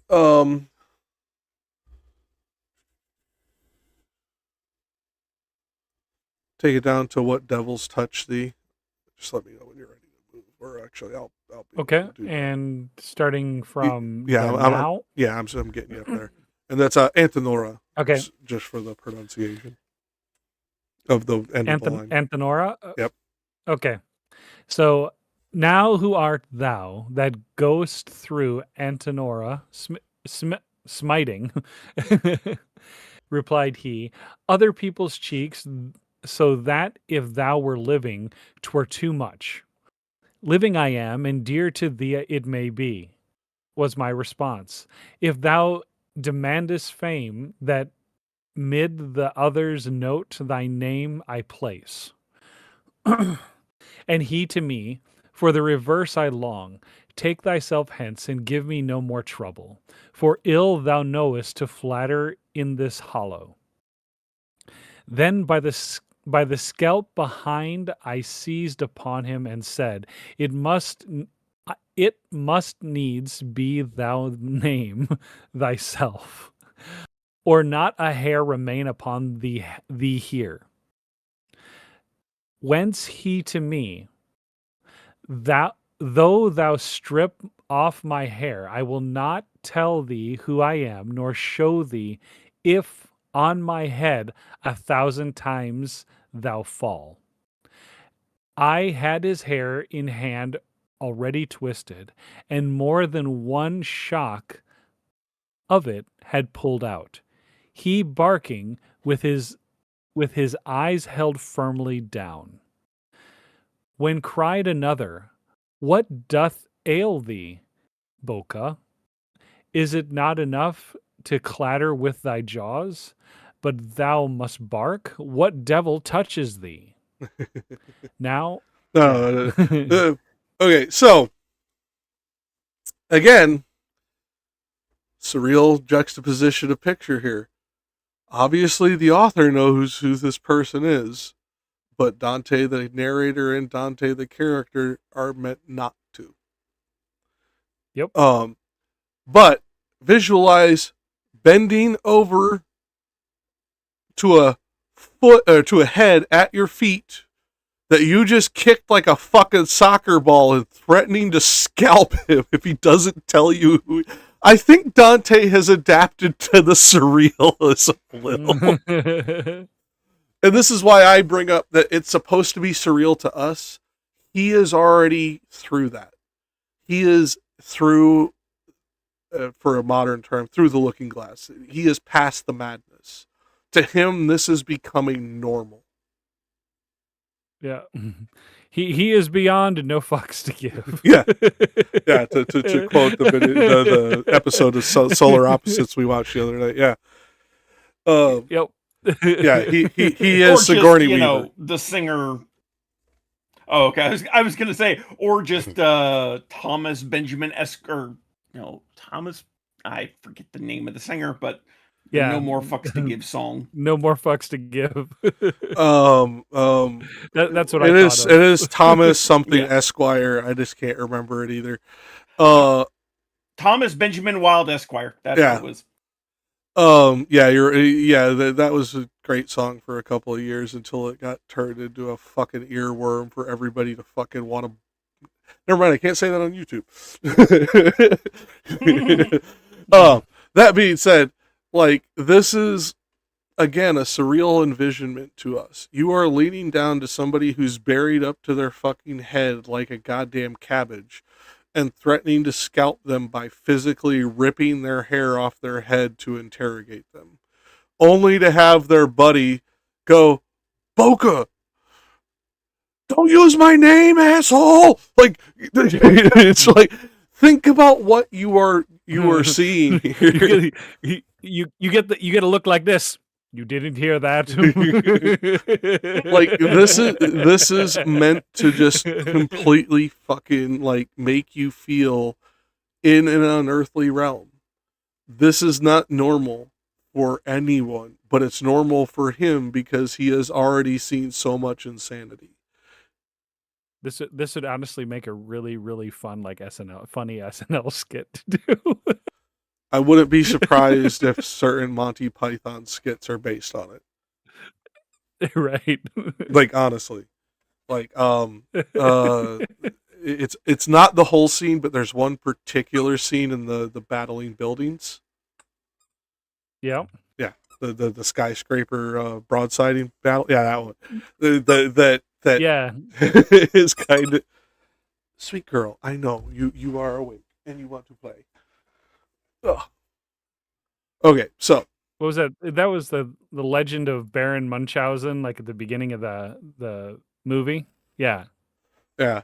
But there's scenes in that I could absolutely say are probably from this kind of surrealism and this kind of right. Like, oh?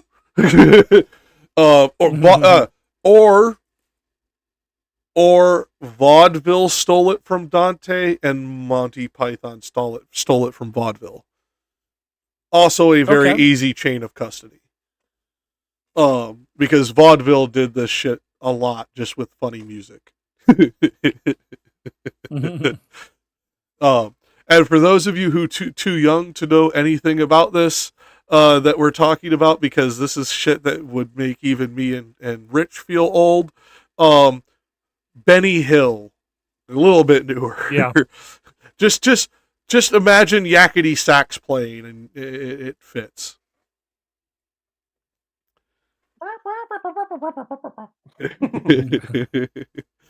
Yes, because that is the kind of envisionment.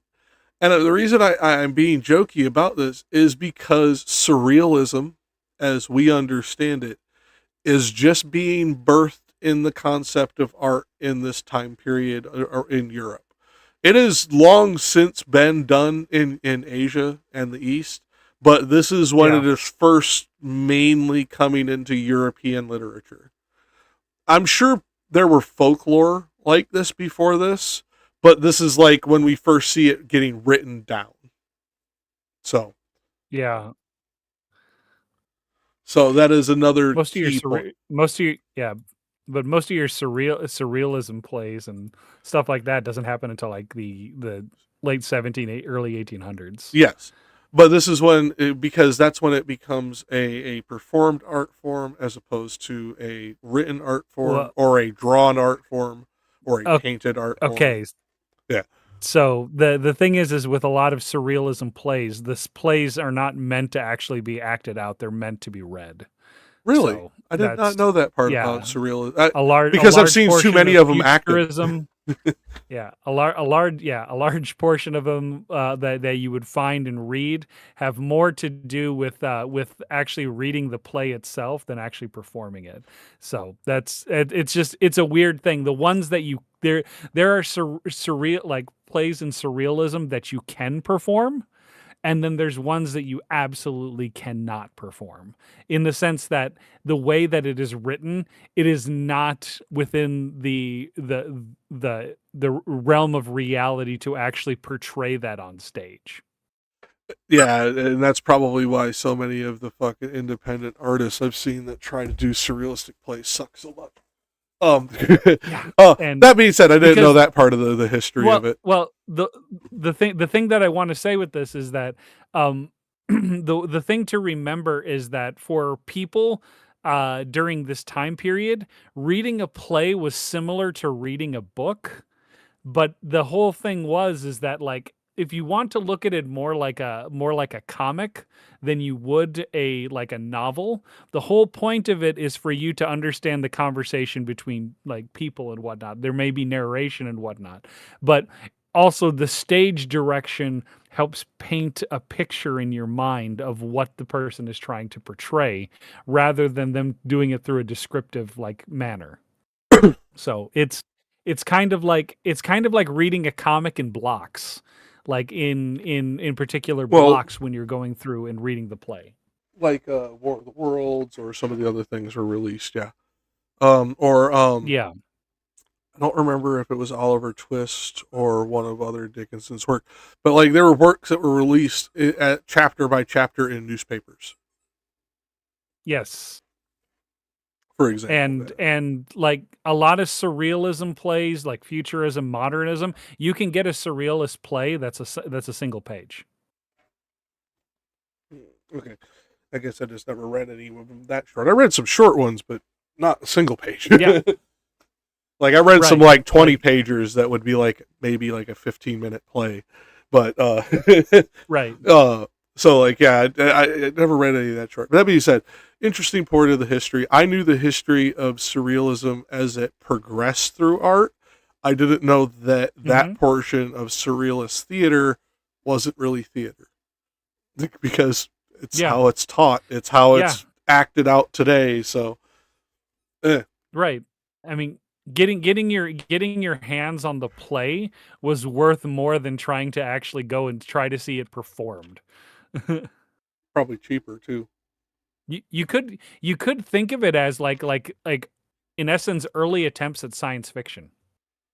Yeah, that would work. Okay, and as we're going to get into like the explanation here in a second, when Ancom picks up reading, we don't need to diverge on to who Boca is yet. That being said, what I find interesting about this contrapasso and the later bulges of hell is how much the souls are able to interact with one another. When you remember the earlier circles of hell, they were so ephemeral that they almost acted as if they weren't aware of their fellow damned souls next standing inches from them. Whereas these ones talk to each other and use each other's names and histories as if they've been sitting down here like fucking Tantalus, just fucking bitching at each other forever. Yep. So, like, it is a thing that I want to bring up before we go on, because it is something that changes as you progress through the Bulges, and we're seeing it culminate with a direct naming and direct history between these people in hell, as opposed to in life. Whereas we've only seen that a couple of times as we got to the later Bulges, the 8th Bulge, for example, got into this very heavily with what's his name, because of the split in twain shit. Those guys, where we started to see this start to come more normalized. We're now seeing it just straight up. There's no shock, there's no reaction to it. Not by Virgil, not by Dante, not by any of the characters depicted. So, and come.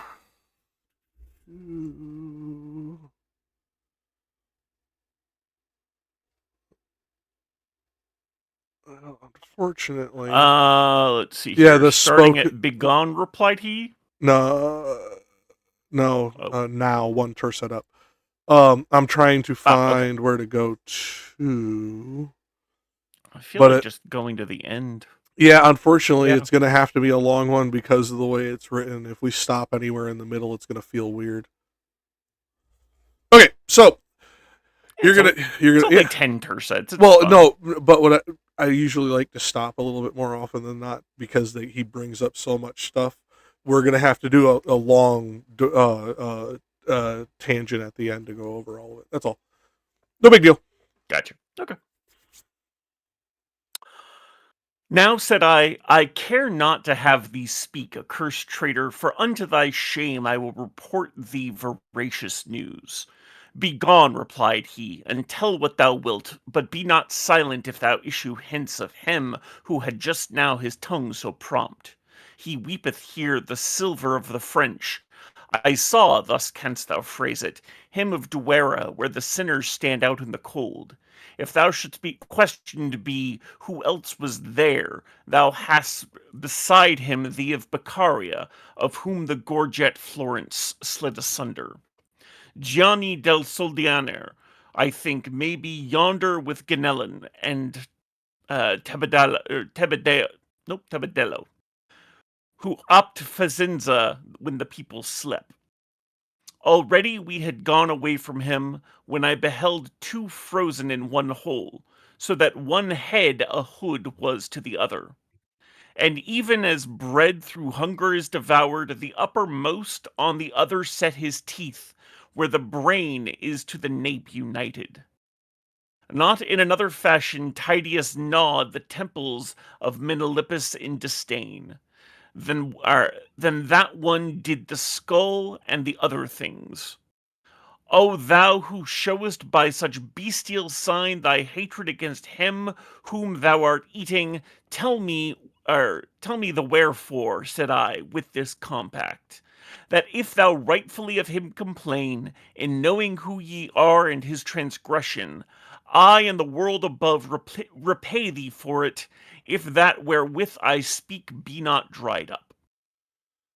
It's an interesting place for it to end too, just so you know. Let me just make sure I know. Yeah, because the imagery here of two heads in one hole, where it says one as if one is wearing the other as a hood, so they're on top of each other, but then it says where the brain meets the nape, so that would be like at the base of the skull. Yep. Just making sure I didn't accidentally he's biting into the base of the other skull? No. That's a weird fucking image. Think of it more... Hey, you know something? Go ahead. Biblically accurate angels. That's all I'm going to say. No, think... I forget the name. I think they were tech decks, the stupid little finger skateboard things. The commercial from the commercial, yep, where the mouth opens and the head just kind of like backtracks, and then you see multiple mouths opening over itself. Yep. Just think of that in reverse. It's going forward and eating instead of regurgitating little fucking logo head.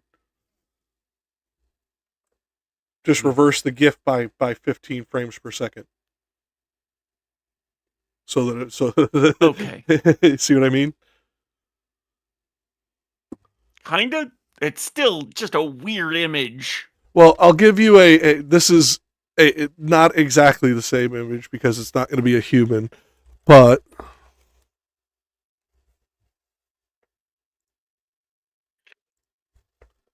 and then another one back further, another mouth open back further along the head, like 2 or 3 more, so that it's mouth and mouth and mouth. Anything. Oh. So this one has the skull. I see the Kurgan, yeah. This has the mouth around his face.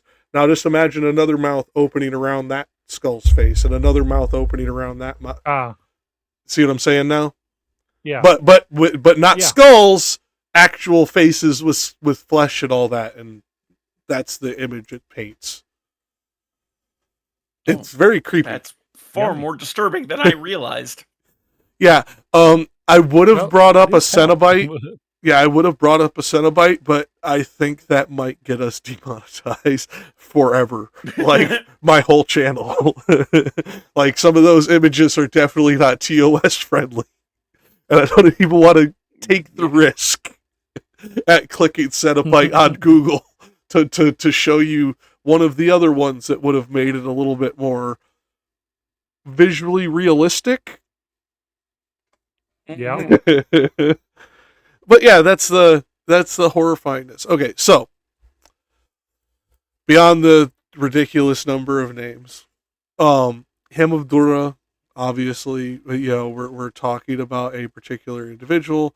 This particular of Dura, if I'm remembering correctly, is talking about Boca, the person that got kicked in the face.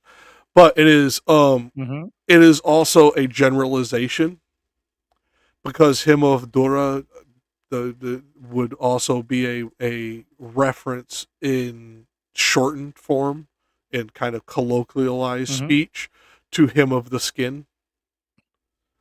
If you were to shorten certain Latin root words to do it, and I would not put it past it to work in Italian the same exact way. So like he is making this as linguistically horrifying as he can for 1300. Like this is the equivalent of something that, like, as you read it, you would clutch your pearls. If you were a Southern woman. Well, like, oh my god! It's the other thing. It's one of those things that you can't, what is it, like visually portray in like a theatrical setting as well at the same time. And even if you could, would you? Yeah. Like, I could probably think of some ways to do this with some like paper mache and some paint, but I don't know if I'd want to go out on stage like that in this time period. Might get killed. Like, like even if I was able to pull it off, even if I was the what's his name, Nicotero, the guy that I can't remember his first name, Greg Nicotero, the visual makeup artist for fucking Walking Dead, and I could make that shit look realistic in 1300. Do I want to? Yeah. we got so caught up on whether we could do it. We didn't ask ourselves whether we should. Like, honestly, this is one of those things where I'm sitting there thinking about it. Like, I don't know if I'd even want to try and do that in the Age of Enlightenment, let alone 1301. Yeah. Like, oh my god. Like, no, fuck that. But beyond that, it's also whatchamacallit, he is making it to where you are shocked so that your internal biases are removed. You will see he did this in the last canto as well. The more shocking the language, the more he was combating social commentary norms. And he's doing that again here. Because why would Dante want to help a damned soul pay somebody in the real life? Why? Like, that doesn't make any sense. And why would anybody who is a believer and godly and blessed by the fucking Virgin Mary herself, for fuck's sake, to send angels to help him along his way through hell, why would he want to help a damned soul in this way? It's to bring back the shock of the humanism of Dante at the early circles of hell that we've been seeing slip away with Virgil's corrections. The madness, if you will, that I've been talking about. Yeah. This is him going back to, I'm still a human. What can I do to help you? That would be shocking to somebody, blasphemous even to some. Yep. Why are you talking to a damned soul who's been judged instead of an intercessory prayer to God? So on, so forth. Like, this doesn't hit as hard for people who were not raised Catholic. I'm sorry. Like, Protestants, just, you got nothing on this one. It just doesn't make as much sense to and I don't mean that to be an insult to them, because they have their own things that are very unique that Catholics don't get for shit. It just, this is one of these things that only really hits if you believe in intercessory prayer for damned souls. Yep. And that's not a Protestant thing. Right. Well, let me rephrase that. That is not a Protestant thing to my knowledge. There may be a Protestant sect that believes in it, just that I don't know about. Like, I don't want to speak so blanket, because Protestants are as divergent as some of the cults of Catholicism, if we're being honest. Like, would you compare a Jesuit to a Pope Pius motherfucker? No. No. Well, no. The enclave in St. Mary's, Kansas is a Jesuit enclave that is part of the Society of St. Pius X. Okay, next question. Do the Jesuits still claim them as part of the Jesuits? Or is this kind of like FLDS splitting off and still claiming to be part of Mormonism? Like, I don't know, so I have to legitimately ask. Right. Well, here's the thing. Like when we're talking about SSPX, or the Society of St. Pius X, you have to keep in mind that it's kind of like one of those touchy subjects that the church doesn't like to talk about, it doesn't like to debate, and doesn't like people to debate openly, especially if they're part of the church, because of certain aspects of it would let's just say that it puts the church in a hard place. Yes. And it's better to ignore it than try to actually deal with it. And this is one of those times when it's legitimately better to ignore it than to actually deal with it for the church itself. Yeah. Now, I will have to open up my notes to get to Beccaria, because I know it's important enough that I wrote notes, but I don't fucking remember them because I wrote them like 2 months ago. But before we move on to that, there where the sinners stand out in the cold. This is another historical reference of double meaning.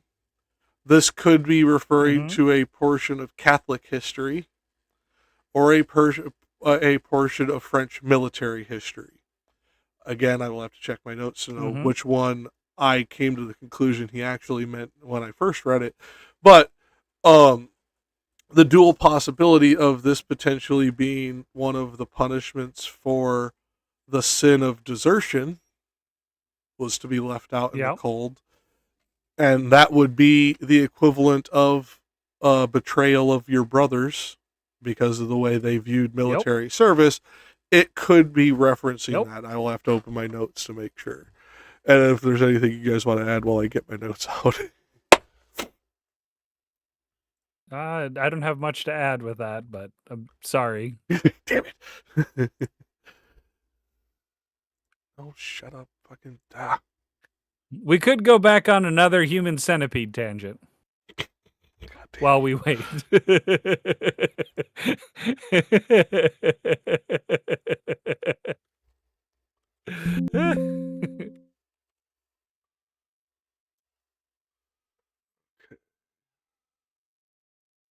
Where is it? Yeah, I was right. There is a double meaning in the Italian expression sta frasco, which is well rendered by the vulgarism left out in the cold so familiar in American politics. Um, and that is where this is coming from. It is that's from the Longfellow commentary, but it is also a reference to a campaign by the French against the English about 100 years earlier, where deserters were left out in the freezing cold in nothing but their breastplates. Yep. For those of you who don't know French winters, that not gonna go well for your extremities. Just say it. Yeah. Lots of things are gonna get survivability of that frostbite. is not. You're not gonna Yeah. want it. It's the reality. You are not gonna want to survive that outcome. Yeah. And then Bossa de Dodora of Cremona was bribed and suffered the French cavalry at Montefort. It's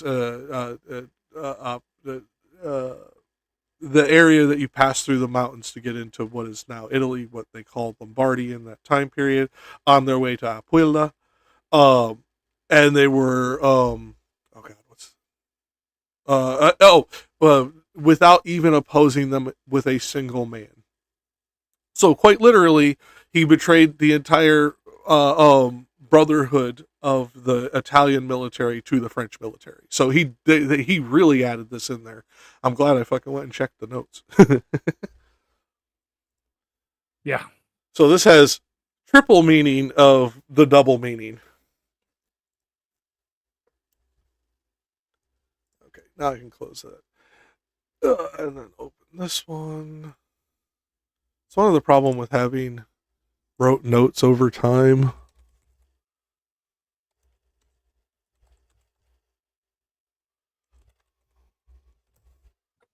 I'm not going to Search. lie. I have never been a person to take notes, and whenever I did take notes in class, I was always confused by what my notes meant, because I am the type of person that I cannot focus on what someone's saying and write something at the same time. It's literally physically impossible for me. Well, that's why I tend to write very long notes. Well, no. What I'm saying is that, like, if I'm listening to something that somebody's saying and I'm trying to make notes of it, I can't do that. The other thing is that if I'm writing or if I'm reading and then I have to write, I'm confusing myself by not getting the full context of everything that's going on. If I'm stopping to write a note or stopping to make a mark, I'll come back and not understand why that mark is there. Understandable. Huh. It's So not in that one either. actually, I actually had to explain this to a professor because the professor didn't believe me until the professor made me take notes. And then when I got the test, I failed the test. And then he let me when he had me take the other test afterwards. I took no notes, and I got like an 85 on the test because all of his tests were basically his lecture. Oh fuck, one of those. Okay. Yep. That's annoying. Okay, and I can't find my notes on Yeah. Beccaria. That's annoying me more than anything at the moment. So, since I know Longfellow has one.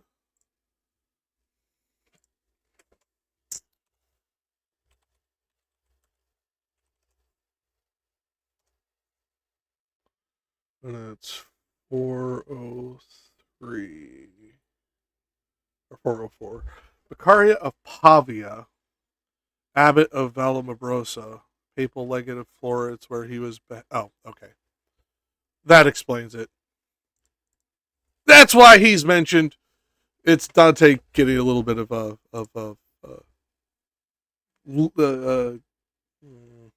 syntaxical and linguistic revenge on plotting against the Guelphs. So, Makes sense. for those of you who don't know why that's important, go back and I think it's Canto 14 or 15.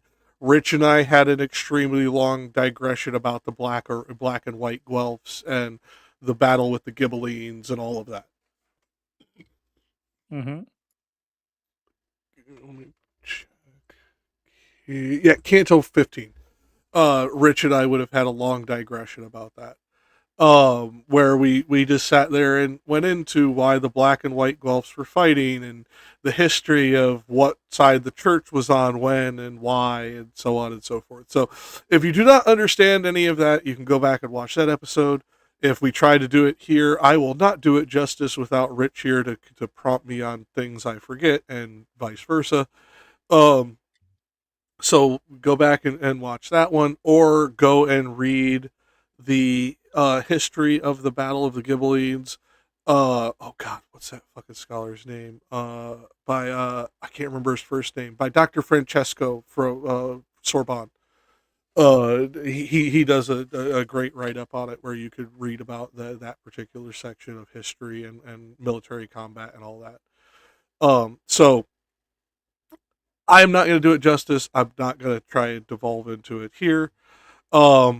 We will, honestly, because the rest of the commentary is down here for what we need, we will go to not in another fashion, Titus Nod, the temples of Menalipius is in disdain. So these two names have a particular significance to people in the 12 and 1300s because of the legendized status of these characters, these historical figures, I should say. That their betrayal between them was biblical to the point of being compared to things like Cain and Abel and Ham and Shepheth. Like there is a level to this that is a meaning that will not make sense to us. And honestly, unless you're a medieval historian, you don't need to know. Just understand it is meant to be drawing on a regretted enmity. Not one you're actually remorseful of, because regret and remorse are different. If he actually had remorse, he might not have this contrapasso. But a regretted enmity. And that honestly is as far as you need for anything that you will be tested on, unless you have a sadistic fucking instructor, in which case my apparatus here has not helped you at all, because that motherfucker is marching to his own drum, and I'm trying to give you the best lessons to what people who are going to be teaching you out of Longfellow will be using. If your guy doesn't use Longfellow, he is probably not going to be as forgiving on certain historical details. The reason that a lot of schools use Longfellow is because it's free access, because they don't have to pay a fortune in fucking royalties to fucking textbook companies and all that shit to do it, and because that makes it more approachable to the students for ease of access. In today's world, where on the internet you can get all of them, I don't understand why they still do this, but they still do this. That's why I chose this, and that I'm not going to be able to help you with a dickhead teacher on that. I'm just not. Because I'm not even going to know why he's going to focus on that particular portion of history for you. Because that will be highly dependent on what other portions of history he got really anal retentive about in previous cantos. Like, and the reason Ancom's laughing is he's sitting there going, yeah. There's really no way to predict a bad professor who's going to be strict. I'm predicting for the average instructor. That's all I can give you. And on this one, again, I'm not a medieval historian. It's going to lose context on me too. Like I could go read on this note and find out exactly why Longfellow puts a note here, and then go look at the Sayers and look at their note. But the history is going to be lost on me because of lack of secondary contextual knowledge. So, with that, we will end off that particular Canto's reading and the direct commentary on it, and now just kind of go into, so what did you, because we got through that a lot quicker than we usually do, because I realize now that Rich is not here. He and I are the main reason we tangent. Yeah. He and I arguing is the main reason we tangent so much. The only time I really do some tangent is if I'm trying to make a funny story or a joke partway through. I know, but I just realized it because we haven't been doing this shit for like almost 2 months now. We were all emotionally drained because of everything that's going on in the world, and losing Rich, and like kind of losing certain motivation around these things. And yet we just got through this faster than we got through any other Canto. So it was definitely me and Rich's fault. Sorry.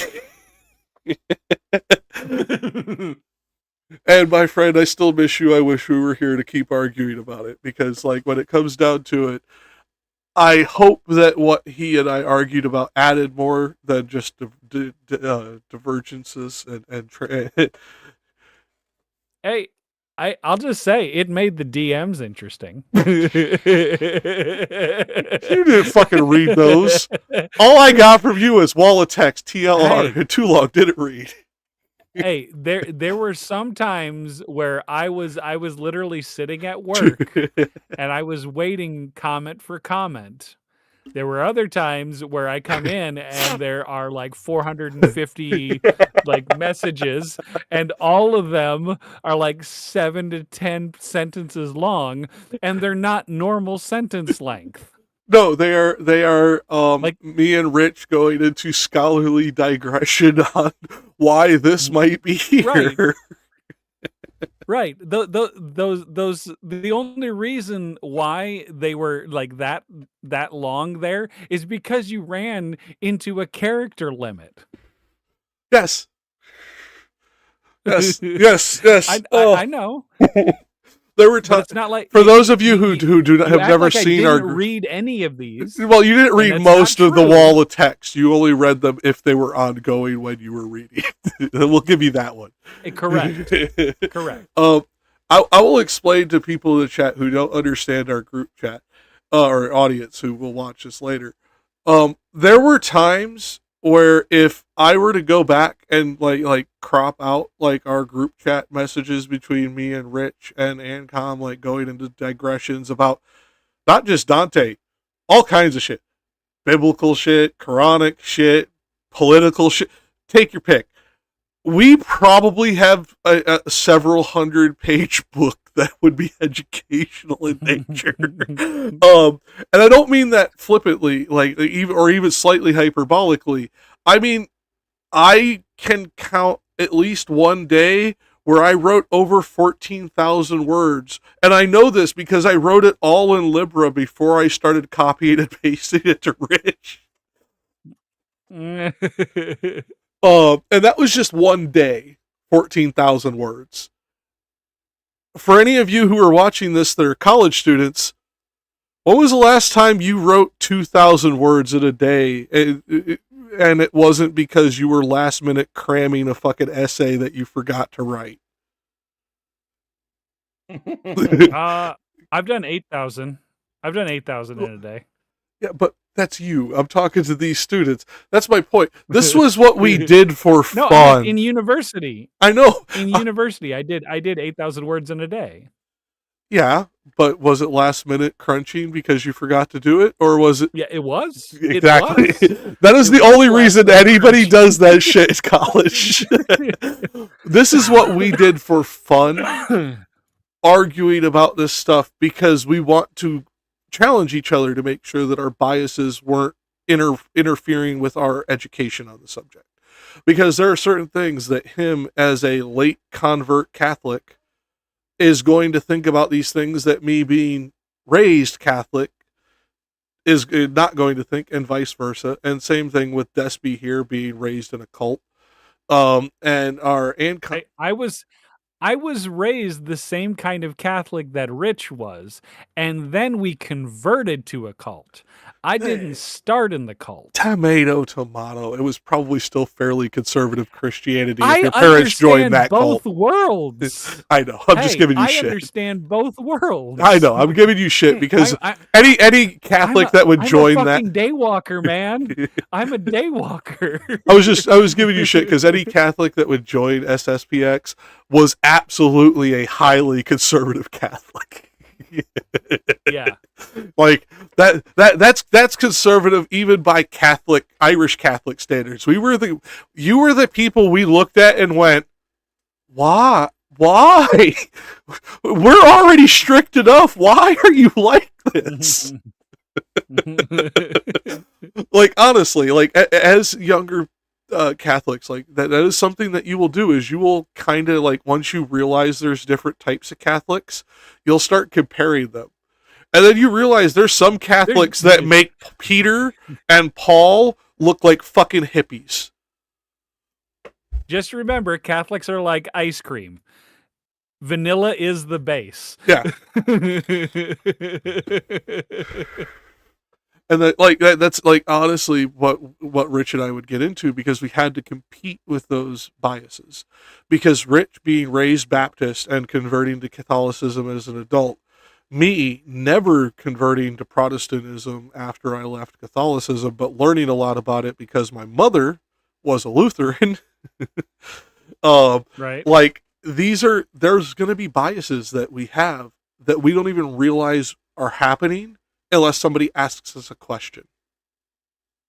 Yep. And that's when the answer to that question would be several hundred to several thousand words. Right. So, and this is what we did for fun. This is how we kept our brains active. So, like, when I say this, that like several hundred pages in the last 6 years, that is not at all hyperbole. I am, in fact, probably underselling it. I could probably write volumes if I'm being fair. And I include all 5 of us, not just me and Rich, on some of, because you guys are wordy too at times. Well, Lethe less so, but you guys more definitely. Hey, when I do some moderation in the other servers, the game servers that I'm in, and I have to like write like a manual or something like that, I always get told you're using way too many words. Always. Yeah. I'm the person that's like, you are describing this way too. There's like you could say the same thing in a lot less words. Well, I had somebody say that about my thing that, remember when I was dealing with the kids with at Modern Brain about morality, the explanation of like how morality evolves through culture and why no matter what, morality is subjective to sentient interpretation, so on and so forth. Right. I had somebody go, you have to make that more concise to your key points. I'm like, motherfucker, I just concise 700 years of moral philosophy into 2 paragraphs. How much shorter can I make it? like this is literally centuries of moral philosophy boiled down to 2 paragraphs. Mm-hmm. I don't know how to make it any shorter than that. I just don't. My brain does not work at the crayon level to make it shorter than 2 paragraphs. I just can't do it. Anytime I've tried to make it shorter than that, it doesn't make sense. And not just to me, like when I try saying it to somebody, it doesn't make sense to them either. Right. And I'll say that since I have it, because I had to bring it up to somebody else earlier. Morality is an inherently subjective construct dependent on sentient interpretation. Without entities to perceive and evaluate actions, morality ceases to exist as a meaningful concept. Each individual defines morality through personal experience, while societal discourse shapes broader ethical norms. These collective agreements then filter into social frameworks that guide behavior, eventually forming foundations for legal systems. However, these moral structures are neither universal nor absolute, and they will always be downstream from the individual's own internal morality. What is considered just in one culture will be viewed as reprehensible in another. Thus, rather than being rigid or innate or immutable, morality is fluid, shaped by context, consensus, and the evolving nature of human civilization. I don't know how to make it shorter than that. Yeah, I don't think you can. Like, yeah. It's just one of those things that there are certain concepts, and me and Despy have argued about this exact thing I'm about to bring up right now. There are certain concepts that no matter how well you understand them, you cannot explain simply. Like the reason I say this is Despy has gotten on me for and said, if you can't explain it simply, you don't understand the subject. And I'm like, no, there are some subjects, the more you understand it, the less simply you can explain it.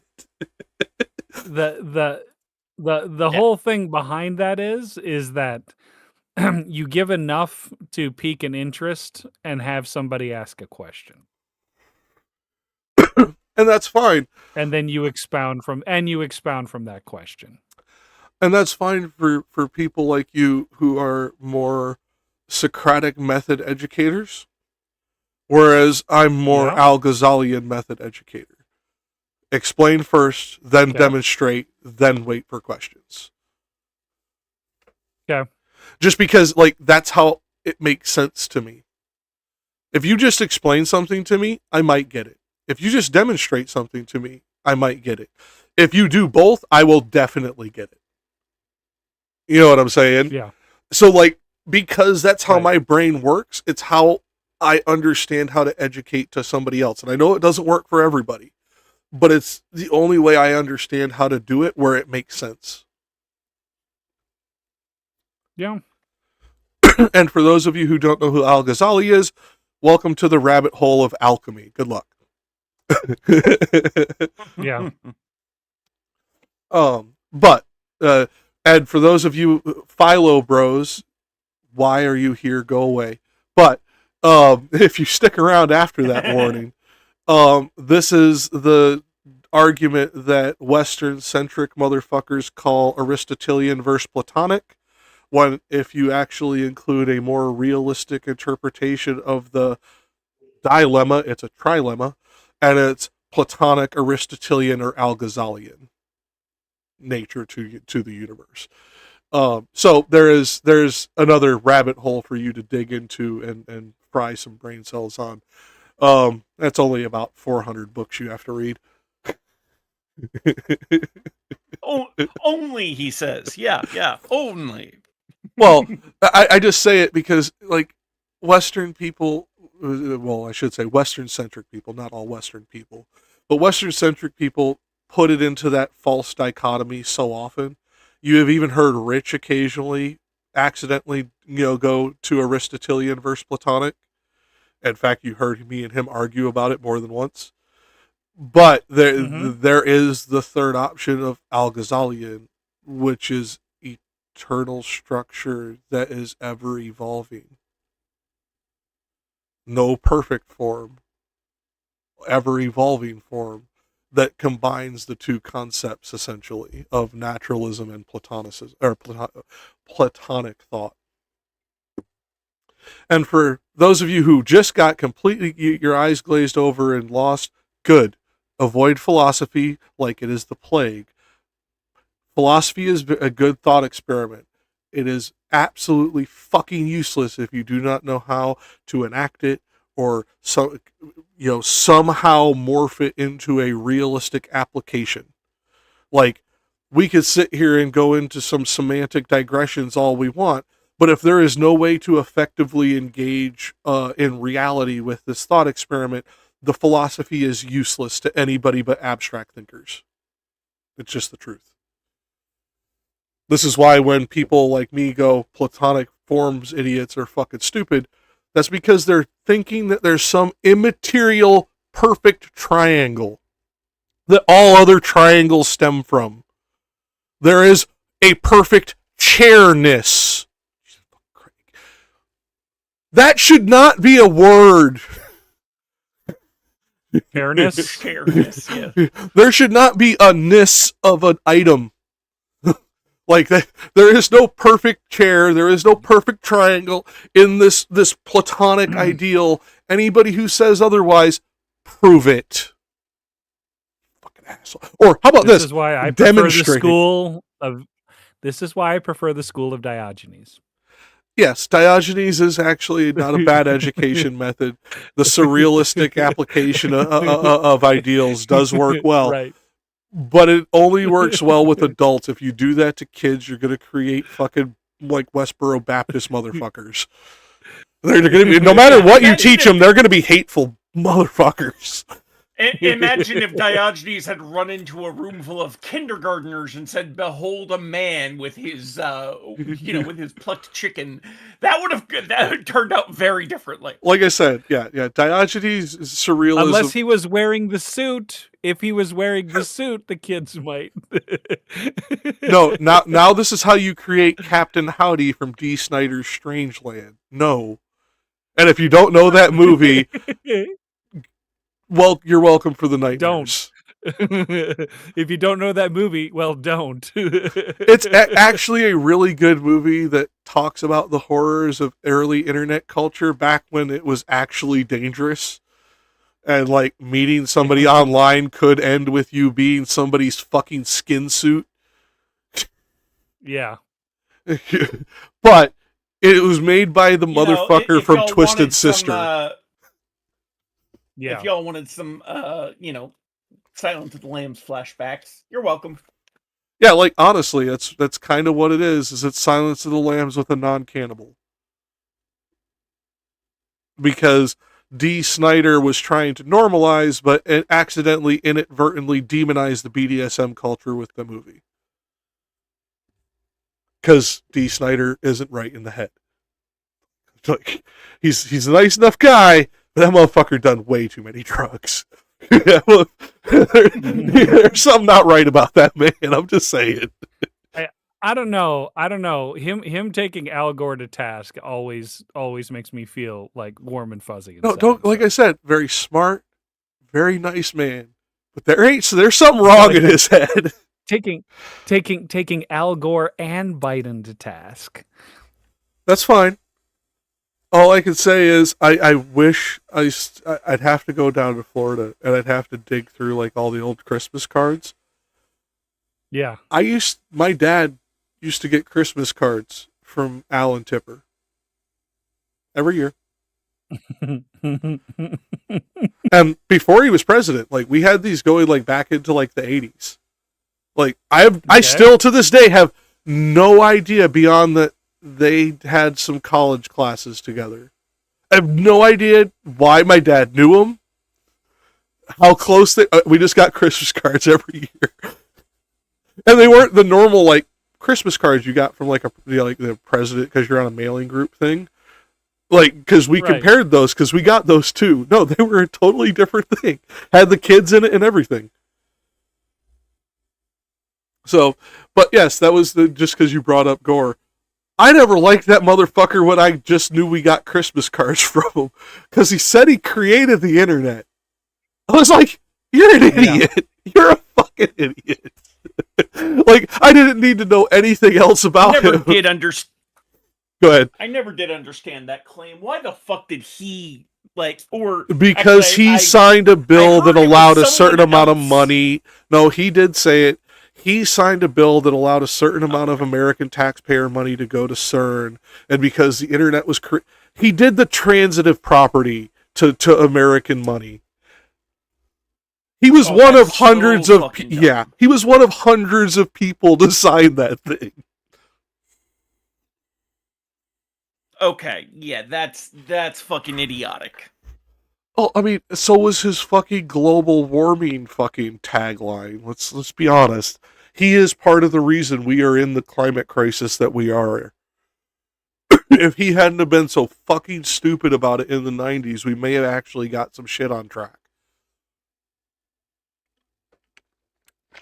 But every time The oil companies gave some fucking talking point to some fucking news org to ask him. He just stepped on that fucking rake like Sideshow Bob. Just ka-kunk, ka-kunk. Yep. Yes. No cocoon. But no, it's ka-clunk. Yes, we want to get rid of all gasoline vehicles. Ka-clunk. Yes, we want to absolutely get rid of all coal and oil power. It's like, yeah, that's the end goal. That's not how you sell it to people who are scared of renewable energy, you idiot. Like, God damn it. Sorry. I will hate him forever for that shit, because like my air quality sucks and my water quality sucks in this country and for the most part around the world, because he decided he had to be the main character. Think about it. Al Gore is despised about climate change and other character syndrome, kids. Yeah, like literally. I mean, Al Gore is despised in other countries because of his climate change activism. Not because he was wrong, but because he made their job harder. He shot the entire movement in the collective foot. Yep. And it's like because of that, fuck that dude. And what drives me even more nuts, and this will not really dox me because it's somewhere I drive through, not where I live. I have to drive on the fucking Al Gore Memorial fucking highway. He's not dead. Why is there a memorial highway for him when I go to get when I go to pick up vapes? But when I go to, I don't know if it's a memorial highway now that I say it, but it's an Al Gore highway that I have to pass through when I drive through a section of Memphis. And I'm just like, why is this here? Every time I see the sign, it annoys me. Especially Tennessee. I get that you're a little bit more progressive than a lot of the southern states that surround you. I get it. But don't you guys hate Al Gore? Why does he have the highway in Memphis? Like, if there's any Memphis people here who, like, is this an inside joke I don't get where you're actually making fun of him? Or what? Like, I don't understand why he got his name on a highway in Memphis. It's a really good joke. It is. It is, but it just doesn't, it never makes sense to me. Because highway. Hey, it'd be really fun. It would be really funny is if driving down this entire highway, you never see anything that's related to green energy. I haven't driven down the entire length. I get off it after a couple of miles, like 8 miles. Right. But I do remember any. No, there's a VPP you drive by on it. The battery. Oh, well, damn. Well, it doesn't look like a VPP, so if you don't know what a VPP is, it looks like a water treatment center. Right. Well, so maybe I'm wrong. Saying, I'm just saying it's really funny because he's like supposed to be like he invented green energy. So yeah, there's this one section you go over a bridge and you make a left-hand turn and you're looking. Yeah, you are. I'm checking the map. You are looking at a VPP when you go around that corner. So that isn't a water treatment center, right? Right, that would have been funnier. The joke that I want. Yeah, it would have been a lot funnier if there had been literally nothing that had to do with green energy on the whole damn highway. Yeah, because every once in a while, I actually fairly regularly, I have to drive to this place called Olive Branch, Mississippi, and I have to cut the corner of Tennessee to get over there. And I drive through Memphis because like Olive Branch and Memphis are like right on the border from each other. So like I have to drive through Memphis to get on the highway that goes to Olive Branch. So, yeah. And everyone's like, I know people are like, oh, you should have said, motherfucker, this is like 2 hours from my house. If you can find me based on what I just said, you were going to find me anyways. And it had nothing to do with what I said. like honestly. That's like saying I live in Florida, where within 45 minutes of Disney. That's like half the state. Yeah. So yeah, that being said, it is one of those things that off the digression, like why we fucked that up so badly. I still want to check his bank accounts. Just say it. Because he it's almost like he intentionally fucked it up with how badly he fucked it up. For those of you who don't understand why I'm angry about this, back in the 90s, we actually had pushes for EVs that was supported. Mm-hmm. We're not even talking like, oh, those fucking hippies. No, we're talking like Ford and GM and Toyota were like doing this at like their fucking like high-end car shows, doing concept cars of this shit.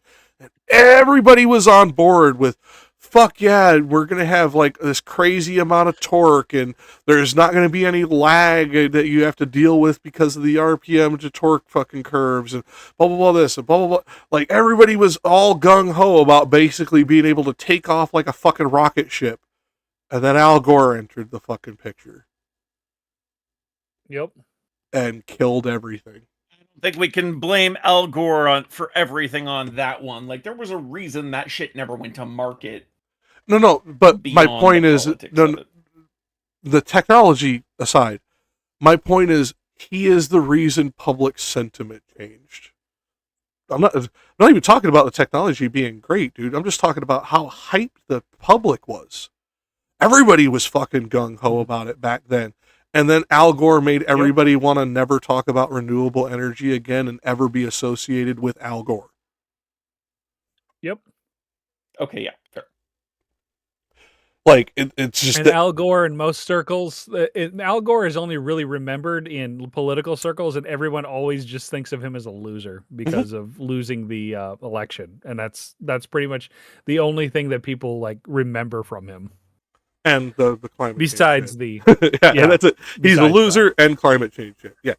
And that's kind of my point. He's a loser. He's a loser and he sucks at marketing. Here's the thing. I won't even necessarily blame that part on him. For all I know, he had like the worst fucking advice. For all I know, fucking Kissinger gave him that advice. You know what I mean? Like that's why he said everything. Yeah, well, yeah, but you can't put it past him because he would have taken it if Kissinger gave it to him. You're absolutely right. That's why I use that particular fucking asshole, or Ollie North for that matter. That's kind of my point. Is like, for all I know, he just got bad advice from somebody and ran with it. But I still blame him because he's the one who saw the fucking downhill fucking trend he was creating. He still hasn't shut up about it. It is 30 years later. He still will not shut up about it.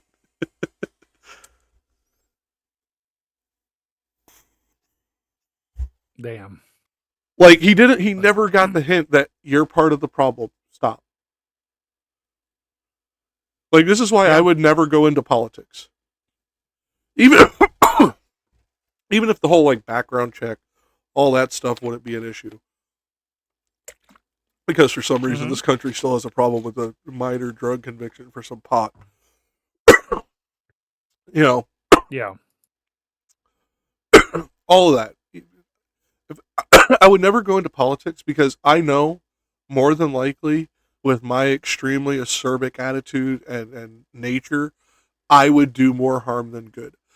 I am far better as somebody who writes shit vitriolic about assholes than getting up on stage and being the asshole. Hey, I'm just gonna say this right now. Not only would you do more harm than good, that might actually be literal. But no, that's my point is, I know that even though a lot of my ideas are right, the way I sell them only works on a select group of people.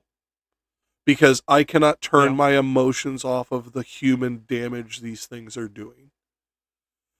I don't have that off switch in me like some people do. So they are the ones that need to be the people in the elected official positions doing that shit, not me. I'll be the one yelling at them when they fuck up. Like, that's what I'm good at. So what you're saying is you're just going to be doing what you already do. No, that's the thing. That's what I'm good at is I call a spade a spade. I will absolutely, my own side, your side. I don't care if you fuck up. I'll call it like it is. Our side is fucked up greatly on this particular subject of climate change, and Al Gore is the reason behind it. Yep. And everyone's like, oh, that's putting too much on one man. No, it's really not. And I'll bring this to another prime example for a good reason. Emotional damage. How many motherfuckers do you know around the world that know Stephen He? He made the idea of a meme into an action normal worldwide with a video. You tell me a motherfucker on stage trying to get elected president has less power than that. Please. Yeah. Like, humans are communal creatures. We will follow certain level of community almost instinctively. This is absolutely something that happens. Am I saying he intended to fuck it up? Fuck no. He's not smart enough for that. But he is to blame. This is the same thing I would blame that fucking cow that kicked over the fucking lantern for the Chicago fire. It's still the cow's fault that like fucking 22,000 homes burned down. It didn't know what it was doing when it kicked the lantern. It just knew the lantern was hot near its butt. But on that note, we will switch over to the end screen. We will probably continue bullshitting, but this has definitely diverged off the end of the betrayal, even though I will still say that this is where Al Gore should end up in hell. Is in the circle to tie it back together. Because that is actually why I brought it up, is because this is where I think he belongs for that issue. Yep. And the reason I will say that is because by the humanistic principles that he proclaims to have, all of us are brothers to each other because we're all humans. Brothers, sisters, take the sexism out of it because I'm stupid and old. But like we're all related to each other. We're all one race. That's why like I can't go, oh my God, this hurts one American, but it saves 1,500 blank X. Like I can't think like that. We're all humans. Like if it doesn't apply to all of us, it doesn't apply to any of us. It can be taken away if it doesn't apply to all of us, and we need to get to thinking in that way, because otherwise we're going to get a whole lot of more people. And for the like Gen Z folks out there, I can sum it up a little more concisely. An ouchie to one is an ouchie to all. 6-7. God damn you! God damn a little too late. Where's my fucking thanks for coming, you motherfucker? And missed the rapture bus, trying to Google exit hell, but it's just us. Tour guides, dead dress code, flames and dust. Welcome to the pit. No refunds, no trust.